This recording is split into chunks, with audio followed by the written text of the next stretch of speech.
ನಮಸ್ತೆ ಗುರುಗಳೇ. ನಮಸ್ಕಾರ, ಚೆನ್ನಾಗಿದ್ದೀರಾ? ಹಾ, ಚೆನ್ನಾಗಿದ್ದೀನಿ ಗುರುಗಳೇ. ಓಹೋ, ಈ ಮುಂಚೆ ಮಾತಾಡಿದವ್ರಲ್ವೇ ನೀವು? ಇಲ್ಲ ಗುರುಗಳೇ, ಮಾಡಿಲ್ಲ. ಇದೇ ಫಸ್ಟ್ ಟೈಮ್ ಮಾಡ್ತಿರೋದು. ಇದೇ ಫಸ್ಟ್ ಟೈಮ್ ಮಾಡ್ತಿರೋದಾ? ಹೌದು ಗುರುಗಳೇ. ಆಯ್ತು, ಚೆನ್ನಾಗಿದ್ದೀರಾ? ಹಾ, ಚೆನ್ನಾಗಿದ್ದೀನಿ ಗುರುಗಳೇ. ನೀವು? ಬಹಳ ಚೆನ್ನಾಗಿದ್ದೀವಿ. ಎಲ್ಲಿಂದ ಫೋನ್ ಮಾಡ್ತಿರೋದು? ಆ, ನಾವು ಬಂದು ಮಂಡ್ಯದಿಂದ ಮಾತಾಡ್ತಿರೋದು ಗುರುಗಳೇ. ಓ, ಮಂಡ್ಯದ ಗಂಡು. ತುಂಬ ಚೆನ್ನಾಗಿದ್ದಾರೆ ಗುರುಗಳೇ. ಬಹಳ ಚೆನ್ನಾಗಿದ್ದಾರೆ. Thank you. ಏನು ಮಾಡ್ಕೊಂಡಿರೋದು ನೀವು? ನಾನೊಂದು ಪ್ರೈವೇಟ್ ಬ್ಯಾಂಕ್ ಅಲ್ಲಿ ವರ್ಕ್ ಮಾಡ್ತಿದ್ದೆ. ಸದ್ಯಕ್ಕೆ ಇವಾಗ ಹೋಗ್ತಿಲ್ಲ. ಓ, ಪ್ರೈವೇಟ್ ಬ್ಯಾಂಕಲ್ಲಿ ಕೆಲಸ ಮಾಡ್ತಿದ್ರಾ? ಮಾಡ್ತಿದ್ದೆ. ಸದ್ಯಕ್ಕೆ ಊರಲ್ಲಿದ್ದೀನಿ ಗುರುಗಳೇ. ತೊಂದರೆ ಇಲ್ಲ. ಎಷ್ಟು ವರ್ಷ ನಿಮಗೆ? ನನಗೆ 26 ವರ್ಷ ಗುರುಗಳೇ. 26 ವರ್ಷ? ಹೌದು ಈ ಗುರುಗಳೇ. ಬ್ಯಾಂಕಲ್ಲಿ ಎಷ್ಟು ವರ್ಷ ಕೆಲಸ ಮಾಡಿದ್ರಿ? ಬ್ಯಾಂಕ್ ಅಲ್ಲಿ 4 ವರ್ಷ ಮಾಡಿದ್ದೀನಿ ಗುರುಗಳೇ. ಏನು ಕೆಲಸ ನಿಮ್ದಲ್ಲಿ? ಅಲ್ಲಿ ಕಸ್ಟಮರ್ ಕ್ವೇರಿ ಇದ್ರೆ ರಿಸಾಲ್ವ್ ಮಾಡೋದು, ಮತ್ತೆ ರೀಪೇಮೆಂಟ್ ಏನಾದ್ರು ಇದ್ ಮಾಡಿದ್ರೆ ಕಟ್ಟಿಸ್ಕೊಳ್ಳೋದು. ನಮ್ಮೊಂಚೂರು ಲೋನ್ ಗೀನ್ ಕೊಡಿಸ್ಬಿಡಿ ಸರ್. ನಮ್ಮೊಂಚೂರು ಲೋನ್ ಕೊಡಿಸಿ ಸಾ. ಸದ್ಯಕ್ಕೆ ನಾನೇ ಹೋಗ್ತಿಲ್ಲ ಈಗ ಅಲ್ಲಿಗೆ. ಅಯ್ಯೋ ದೇವ. ಆಯ್ತು, ಕಾರ್ಯಕ್ರಮ ಯಾವಾಗ್ಲಿಂದ ನೋಡ್ತಿದ್ದೀರಿ? ಒಂದ 3 ವರ್ಷ ಆಗಿದೆ ಗುರುಗಳೇ. 3 ವರ್ಷದಿಂದ ನೋಡ್ತಿದ್ದೀನಿ. ಏನ್ 26 ವರ್ಷಕ್ಕೆ ಒಳ್ಳೆ ದೊಡ್ಡ ವ್ಯಕ್ತಿ ತರ ಮಾತಾಡ್ತೀರಿ. ಸಾಕತ್ತಪ್ಪ ನೀವು. ಏನ್ ಚೆನ್ನಾಗಿದೆ, ನಿಮ್ಮ ಧ್ವನಿ ಸ್ಪಷ್ಟತೆ ಚೆನ್ನಾಗಿದೆ. ಈ ಕಾರ್ಯಕ್ರಮನೂ ಕೂಡ ತುಂಬಾ ಚೆನ್ನಾಗಿ ಬರ್ತಿದೆ. ತುಂಬಾ ಚೆನ್ನಾಗಿ ಮೂಡ್ ಬರ್ತಿದೆ. ಓ, ಹೌದಾ? Thank you. ಹೌದು ಗುರುಗಳೇ. ತುಂಬಾ ನಿಮ್ಮ ಮಾತುಗಳಿಂದ ಸ್ವಲ್ಪ ಇವಾಗ ನನ್ನ ಪರಿಸ್ಥಿತಿಲಿ ತುಂಬಾ ನೊಂದಿ ಇವಾಗ ಸ್ವಲ್ಪ ಒಳ್ಳೆ ರೀತಿಲಿ ಹೋಗ್ತಿದ್ದೀನಿ ಗುರುಗಳೇ. ಸುಧಾರಿಸಿದೆ ಬದುಕು. ಹೌದು ಹೌದು ಗುರುಗಳೇ. ಹೌದು ಗುರುಗಳೇ. That's great. ಒಳ್ಳೇದಾಗ್ಲಿ. ಹೇಳಿ, ಏನಾದ್ರೂ ಹಂಚ್ಕೊಳ್ಳೋದಿದೆಯಾ? ಇದೇ ಗುರುಗಳೇ. ನಾನು ಸ್ವಲ್ಪ ಕಮ್ಮಿಲೆ ಮುಗಿಸ್ಬಿಡ್ತೀನಿ. ಪಾಪ ತುಂಬಾ ಜನ ಕಾಲ್ ತೊಂದ್ರೆ ಇಲ್ಲ. ನಿಮ್ಮ ಮನಸ್ಸಲ್ಲಿರೋ ಎಲ್ಲ ವಿಚಾರವನ್ನ ಹಂಚ್ಕೊಳ್ಳಿ, ಪರವಾಗಿಲ್ಲ. ನಿಮಗೆ 26 ವರ್ಷ ಅಂದ್ರಿ ಅಲ್ವಾ? ಹೌದು ಗುರುಗಳೇ. ಹೌದು. ಹೇಳಿ ಹೇಳಿ, ಏನ್ ವಿಚಾರ? ನಮ್ಮ ಅಪ್ಪ ಅಮ್ಮಗೆ 2 ಮಕ್ಕಳು. ನನ್ಗಿಂತ ಒಬ್ರು ಅಕ್ಕ ಇದ್ದಾರೆ, ಹಿರಿಯವರು. ಅವ್ರದ್ದು ಆಲ್ರೆಡಿ ಮದ್ವೆ ಆಗಿದೆ. ನೀವೇ ತಮ್ಮ? ಹೌದು ಹೌದು ಗುರುಗಳೇ, ನಾನೇ ತಮ್ಮ. ಏನ್ ತಂದೆ ತಾಯಿಗಳು ಕೃಷಿನಾ? ತಂದೆ ತಾಯಿ ಕೃಷಿ ಮಾಡ್ತಾರೆ ಗುರುಗಳೇ. ಕಬ್ಬು ಬೆಳಿತೀರಾ ನೀವು? ಈ ಕಡೆ ಸ್ವಲ್ಪ ಸೇವಂತಿಗೆ ಹೂವು ಅಂತ ಬರುತ್ತೆ. ಗೊತ್ತು. ಸೇವಂತಿ ಹೂವು ಜಾಸ್ತಿ. ಹೌದು ಹೌದು ಗುರುಗಳೇ. ಮೊದ್ಲೆಲ್ಲ ಕಬ್ಬು ಬೆಳಿತಿದ್ದೋ ನಾವುನು. ಬಟ್ ಇವಾಗ ಈ ಭಾಗದಲ್ಲೆಲ್ಲ ಕಬ್ಬು ಎಲ್ಲ ಸ್ವಲ್ಪ ಕಮ್ಮಿ ಆಗಿದೆ. ಇವಾಗ ಹೂವು ಸ್ವಲ್ಪ ಬೆಳ್ಕೊಂಡು, ಮತ್ತೆ ತೋಟ ಇದೆ, ತೆಂಗಿನ ತೋಟ ಮತ್ತೆ ಅಡಿಕೆ ತೋಟ ಇದೆ. ಓ, ನೀವು ಸೇವಂತಿಗೆ ಹೂವು ಬೆಳಿತೀರಿ? ಹೌದು ಹೌದು ಗುರುಗಳೇ, ಸೇವಂತಿಗೆ ಹೂವು ಬೆಳಿತೀವಿ. ಒಳ್ಳೆ ಹಂಗ ಸೇವಂತಿಯೇ ಅಂತ ಚಕ್ಕತ್ತಿರುತ್ತೆ. ನನ್ನ ಸೇಹಲೆಯಲ್ಲಿ ಗಮ್ಮಂತಿಯೇ. ಓಕೆ, ಸೊ ಸೇವಂತಿಗೆ ಹೂವು ಬೆಳೆಯೋದು ಸ್ವಲ್ಪ ಹಿಂದಿನ ಕಾಲದಿಂದ ಬಂದಿರೋದಾ ಅಥವಾ ಇತ್ತೀಚೆಗೆ ಶುರು ಮಾಡಿದ್ದ? ಇತ್ತೀಚೆಗೆ ಗುರುಗಳೇ. ಇತ್ತೀಚೆಗೆ ಅಂತ ಅಂದ್ರೆ ಸುಮಾರು 10 ವರ್ಷದಿಂದ ಮಾಡ್ತಿದ್ದಾರೆ. ಮುಂಚೆ ಎಲ್ಲ ಕಬ್ಬು ಮತ್ತೆ ಈ ರಾಗಿ ಅದೆಲ್ಲ ಇರ್ತಿತ್ತು. ಆಲೆ ಮನೆಗಳು ಗೊತ್ತಾ ನಿಮಗೆ? ಗೊತ್ತು ಗುರುಗಳೇ, ಗೊತ್ತು. ಏನು ನಮ್ಗೆ ಮಂಡ್ಯ ಅಂದ್ರೆ ಇಲ್ಲೇ ಅಲ್ಲ ಗುರುಗಳೇ. ಮಂಡ್ಯ ಅಂದ್ರೆ ನಾನ್ ನಿಮ್ಮ ಹತ್ರ ಹೋಗಿ ಆಲೆ ಮನೆ ಬಗ್ಗೆ ಮಾತಾಡ್ತೀನಿ. ಅಯ್ಯೋ ಕ್ಷಮಿಸಿ. ನಾನು ಏನ್ ಕೇಳಕ್ ಹೋದೆ ಅಂದ್ರೆ, ಓ ಆಲೆ ಮನೆಗಳು ಅಂತ ಇರ್ತಾವಲ್ಲ ಅಂತ ಹೇಳಕ್ ಹೋದೆ. ಗೊತ್ತಾಗ್ಬಿಟ್ಟೆ, ಕ್ಷಮಿಸಿ. ಅದು ಅದೊಂಥರ ಈ ಆಚಾರಿ ಹತ್ರಕ್ಕೆ ಹೋಗಿ ಕಬ್ಬಣ ಗೊತ್ತಾ ಅಂತ ಕೇಳ್ದಂಗ ಆಯ್ತು.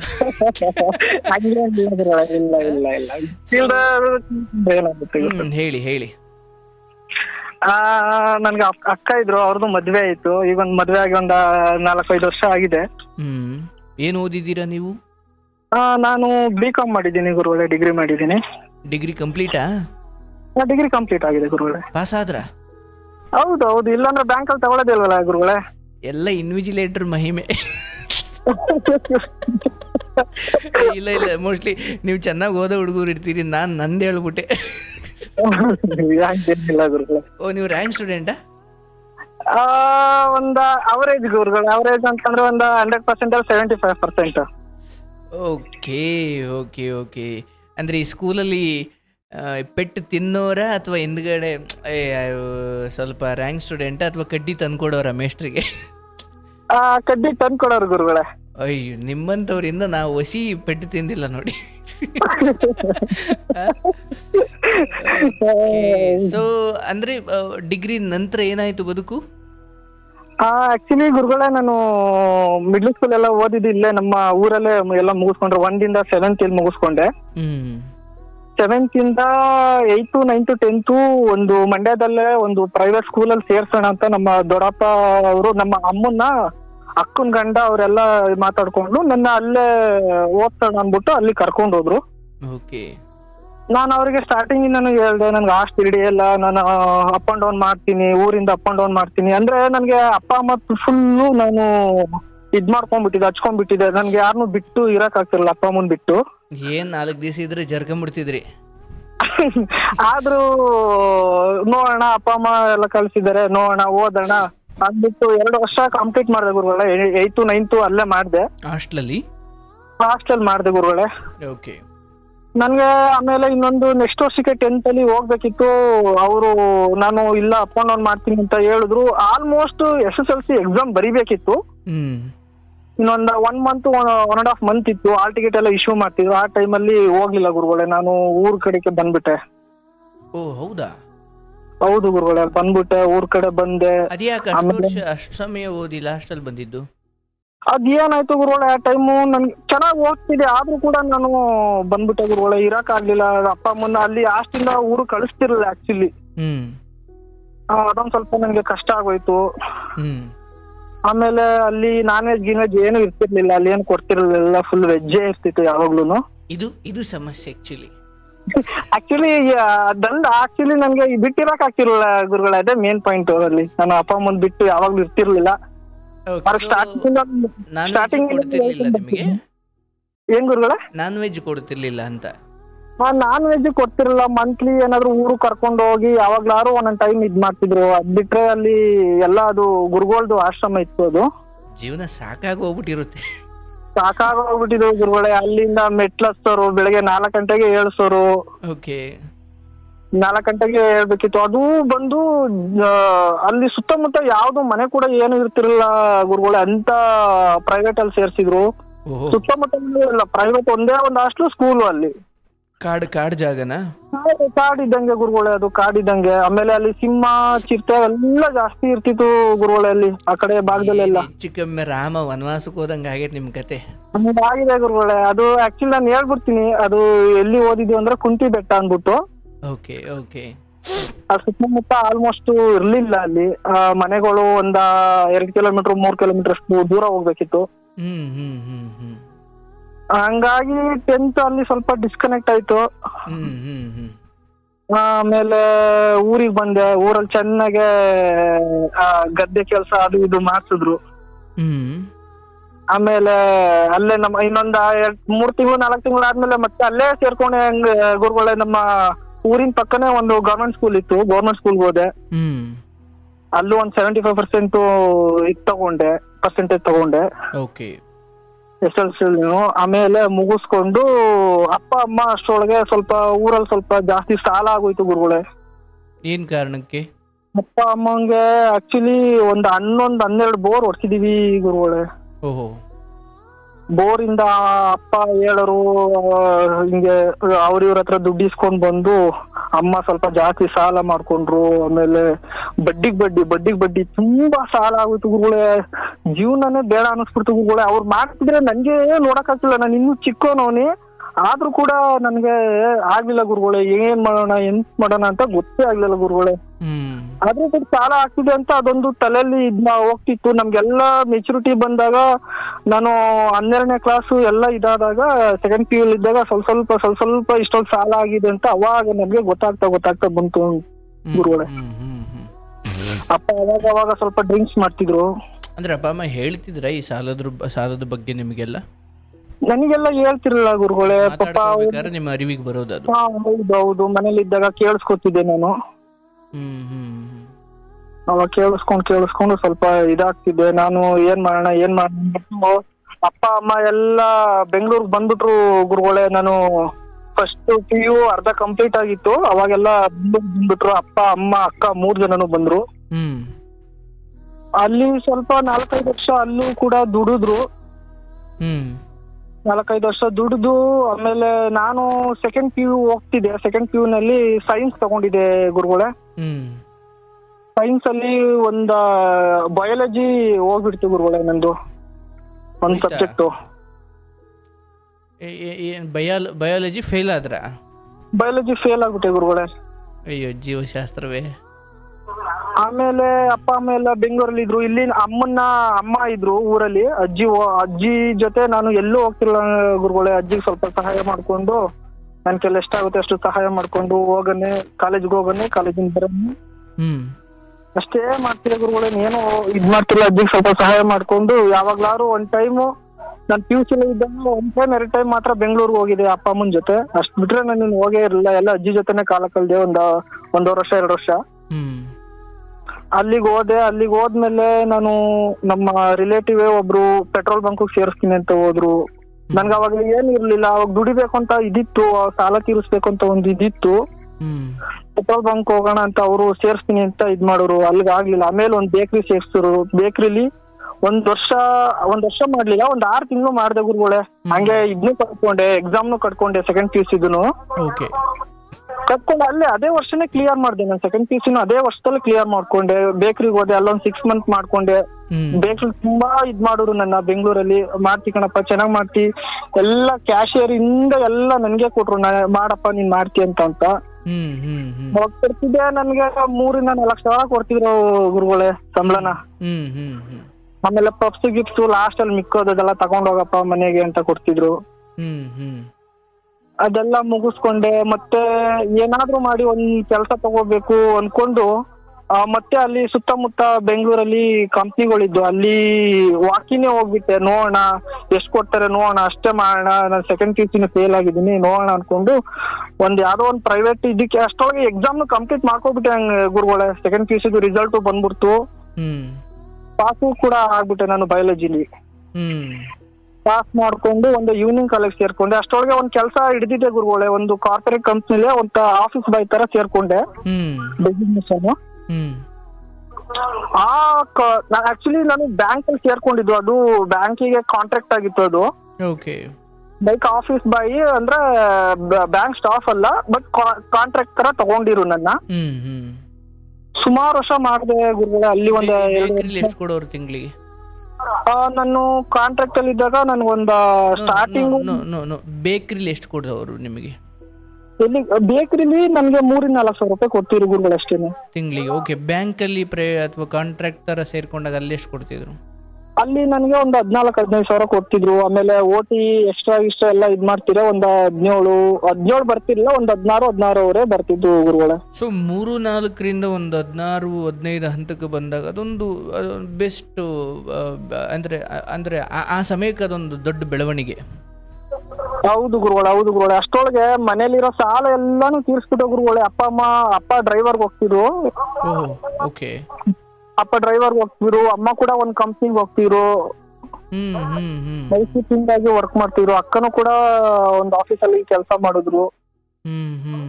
ಚೆನ್ನಾಗ್ ದುಡ್ಡು ಗುರುಗಳೇ. ಒಂದು 10-12 ಲಕ್ಷ ಸಾಲ ಇತ್ತು ಗುರುಗಳೇ ಊರಲ್ಲಿ. ಓಕೆ. ಎಲ್ಲ ಸೇರಿ ತೀರ್ಸ್ಬಿಟ್ರಿ? ಎಲ್ಲ ಗುರುಗಳೇ. ಊರಲ್ಲಿ ಬೀದಿಲಿ ಹೋಗಕ್ ಆಗ್ತಿರ್ಲಿಲ್ಲ.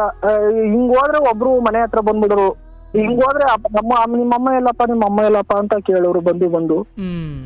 ನಮ್ಗೆಲ್ಲ ಅದೆಲ್ಲ ನೋಡಕ್ ಆಗ್ತಿರ್ಲಿಲ್ಲ ಗುರುಗಳೇ. ಅದೆಲ್ಲ ನೆನ್ಸ್ಕೊಂಡು ಅವ್ರಿಗೆಲ್ಲ ಹೇಳ್ಬಿಟ್ಟು ಕೊಡ್ತೀವಿ ಅನ್ಬಿಟ್ಟು ಬೆಂಗಳೂರು ಬಂದ್ಬಿಟ್ಟ ಗುರುಗಳೇ. ಊರಲ್ಲೆಲ್ಲ ಜಮೀನಿದೆ. ಅಪ್ಪ ಹಿರಿ ಮಗ ಇದ್ದಾರೆ, ಅಪ್ಪಗೆ ಒಬ್ರು ತಮ್ಮ ಇದ್ದಾರೆ. ಅವರು ಕಿರಿ ಮಗ, ನಮ್ಮ ಅಪ್ಪ ಅವರು ಹಿರಿ ಮಗ. ನಮ್ಮ ಅಪ್ಪನ ಅಮ್ಮ ಸತ್ತೋಗ್ಬಿಟ್ಟಿದ್ದಾರೆ, ತೀರೋಗ್ಬಿಟ್ಟಿದ್ದಾರೆ. ಅವ್ರಿಲ್ಲ. ಅದು ಕೂಡ ಇನ್ನು ಜಮೀನು ಇವಾಗೆಲ್ಲ ಪಾಲ್ಪಟ್ಟಿ ಎಲ್ಲ ಹಂಚಿದ್ದಾರೆ ಗುರುಗಳು. ಅವ್ರವ್ರ ಹೆಸರು ಎಲ್ಲ ನಮ್ಮ ತಾತಿರ ಹೆಸರಲ್ಲಿ ಇದಾವೆ ಅವು. ಅದ್ ಮಾಡ್ಕೊಂಡ್ ಬಂದು ಬೆಂಗಳೂರಲ್ಲಿ ಇದ್ದು, ಆಮೇಲೆ ಬಂದು ಸಾಲ ಎಲ್ಲ ತೀರ್ಸ್ತು ಗುರುಗಳೇ. ಪೂರ್ತಿ 1 ರೂಪಾಯಿ ಇಲ್ದೋದಂಗ್ ತೀರ್ಸ್ತು. ಸಾಲ ಮುಕ್ತಾರ ಅದು. ಅಲ್ಲಿಂದ ನಾನು ಅಲ್ಲೇ ಮಾಡ್ತಿದ್ದೆ ಬ್ಯಾಂಕ್ ಅಲ್ಲಿ. ಆಮೇಲೆ ಡೈರೆಕ್ಟ್ ಚೆನ್ನಾಗ್ ಮಾಡ್ತೇನೆ ಸರ್, ನನ್ಗೆ ಬಿಟ್ಬಿಡ್ತೀನಿ, ಇಲ್ಲಿ ಬೇರೆ ಕಂಪ್ನಿಗೆ ಹೋಗ್ತೀನಿ ಅನ್ಬಿಟ್ಟು ಮ್ಯಾನೇಜರ್ ಹತ್ರ ಹೇಳ್ದೆ. ಅವ್ರ ಕೈಲಿ ಆಗಿದ್ದು ಅವ್ರು ಇದ್ ಮಾಡಿ ಬ್ಯಾಂಕ್ ಸ್ಟಾಫ್ ಆಗಿ ತಗೊಂಡ್ರು ಗುರುಗಳೇ. ಅದೊಂದು HDFC ಬ್ಯಾಂಕು, ಪ್ರೈವೇಟ್ ಬ್ಯಾಂಕ್ ಅದು. ಓಕೆ. ಒಂದು ಪರ್ಮನೆಂಟ್ ಎಂಪ್ಲಾಯಿ ತರ ತಗೊಂಡ್ರು ಅಂತ? ಪರ್ಮನೆಂಟ್ ಎಂಪ್ಲಾಯಿ ತರನೇ ತಗೊಂಡ್ರು ಗುರುಗಳೇ. ಮಾಡ್ದೆ ಅಲ್ಲಿನೂ 2 ವರ್ಷ ಮತ್ತೆ ಅಲ್ಲೂ ಕಂಟಿನ್ಯೂ ಮಾಡ್ದೆ. ಈಗ ಒಂದ್ ಸ್ವಲ್ಪ ಈ ಜೂಜಾಟಕ್ಕೆ ಸ್ವಲ್ಪ ಫೋನಲ್ಲಿ ನೋಡ್ತಾ ಬಂದ್ಬಿಡ್ತು ಗುರುಗಳೇ ಇದು. ಅಂದ್ರೆ ಬ್ಯಾಂಕ್ ಅಲ್ಲಿ ಪರ್ಮನೆಂಟ್ ಆದ್ಮೇಲೆ ಶುರುವಾಗಿದ್ದ ಇದು? ಹೌದು ಗುರುಗಳೇ, ಹೌದು. ಹೆಂಗೆ ಅದು ಹೆಂಗೆ ಶುರು ಆಯಿತು? ಯಾರಾದರೂ ಹೇಳಿದ್ದ ಅಥವಾ ಏನು? ಇದು ನೋಡ್ತಾ ನೋಡ್ತಾ ಎಲ್ಲೋ ಇನ್ಸ್ಟಾಗ್ರಾಮ್ ಅಲ್ಲೋ ಎಲ್ಲೋ ನೋಡ್ಕೊಂಡು ಒಂದು ಟೆಲಿಗ್ರಾಮ್ ಅಲ್ಲೋ ಎಲ್ಲೋ ಒಂದ್ ಕಡೆ ಬಂದ್ಬಿಡ್ತು ಗುರುಗಳೇ, ಡಬಲ್ ಆಗುತ್ತೆ ಹಂಗೆ ಹಿಂಗೆ ಅನ್ಕೊಂಡು. ಅಂದ್ರೆ ಈ ಬೆಟ್ಟಿಂಗ್ ಆ್ಯಪ್ ಥರ? ಹೌದು ಹೌದು ಗುರುಗಳೇ, ಅದು ಅಮೇರಿಕನ್ ಬೇಸ್ ಕಂಪ್ನಿ, ಅದು ಅಲ್ಲಿಂದ ಇದ್ ಮಾಡ್ತಾರೆ. ಓಕೆ, ಆ ಸಮಯಕ್ಕೆ ಸಾಲ ತೀರಿತ್ತು, ಬಟ್ ಇನ್ನು ದುಡ್ಡು ಮಾಡೋಣ ಅನ್ನೋದಿತ್ತ ಅಥವಾ ಏನು? ಸಾಲ ತೀರಿತ್ತು, ಬಟ್ ನಾನು ಇದೇ ಕಂಟಿನ್ಯೂ ಮಾಡ್ಕೊಂಡು ಅದು ಈವ್ನಿಂಗ್ ಕಾಲೇಜು ಹೋಗ್ತಿದ್ದೆ ಗುರುಗಳೇ. ನಾನು ಈವ್ನಿಂಗ್ ಕಾಲೇಜ್ ಮುಗಿಸ್ಕೊಂಡು ಈ ಕಡೆ ಬ್ಯಾಂಕಲ್ಲಿ ನಾನು ಡಿಗ್ರಿ ಕಂಪ್ಲೀಟ್ ಆದ್ಮೇಲೆ ನನಗೆ ಬ್ಯಾಂಕಲ್ಲಿ ಇದ್ ಮಾಡ್ಕೊಂಡಿದ್ದೀನಿ. ಅಷ್ಟೊಂದು ನಾನು ಡಿಗ್ರಿ ಕಂಪ್ಲೀಟ್ ಮಾಡ್ಕೊಂಡೆ ಗುರುಗಳೇ.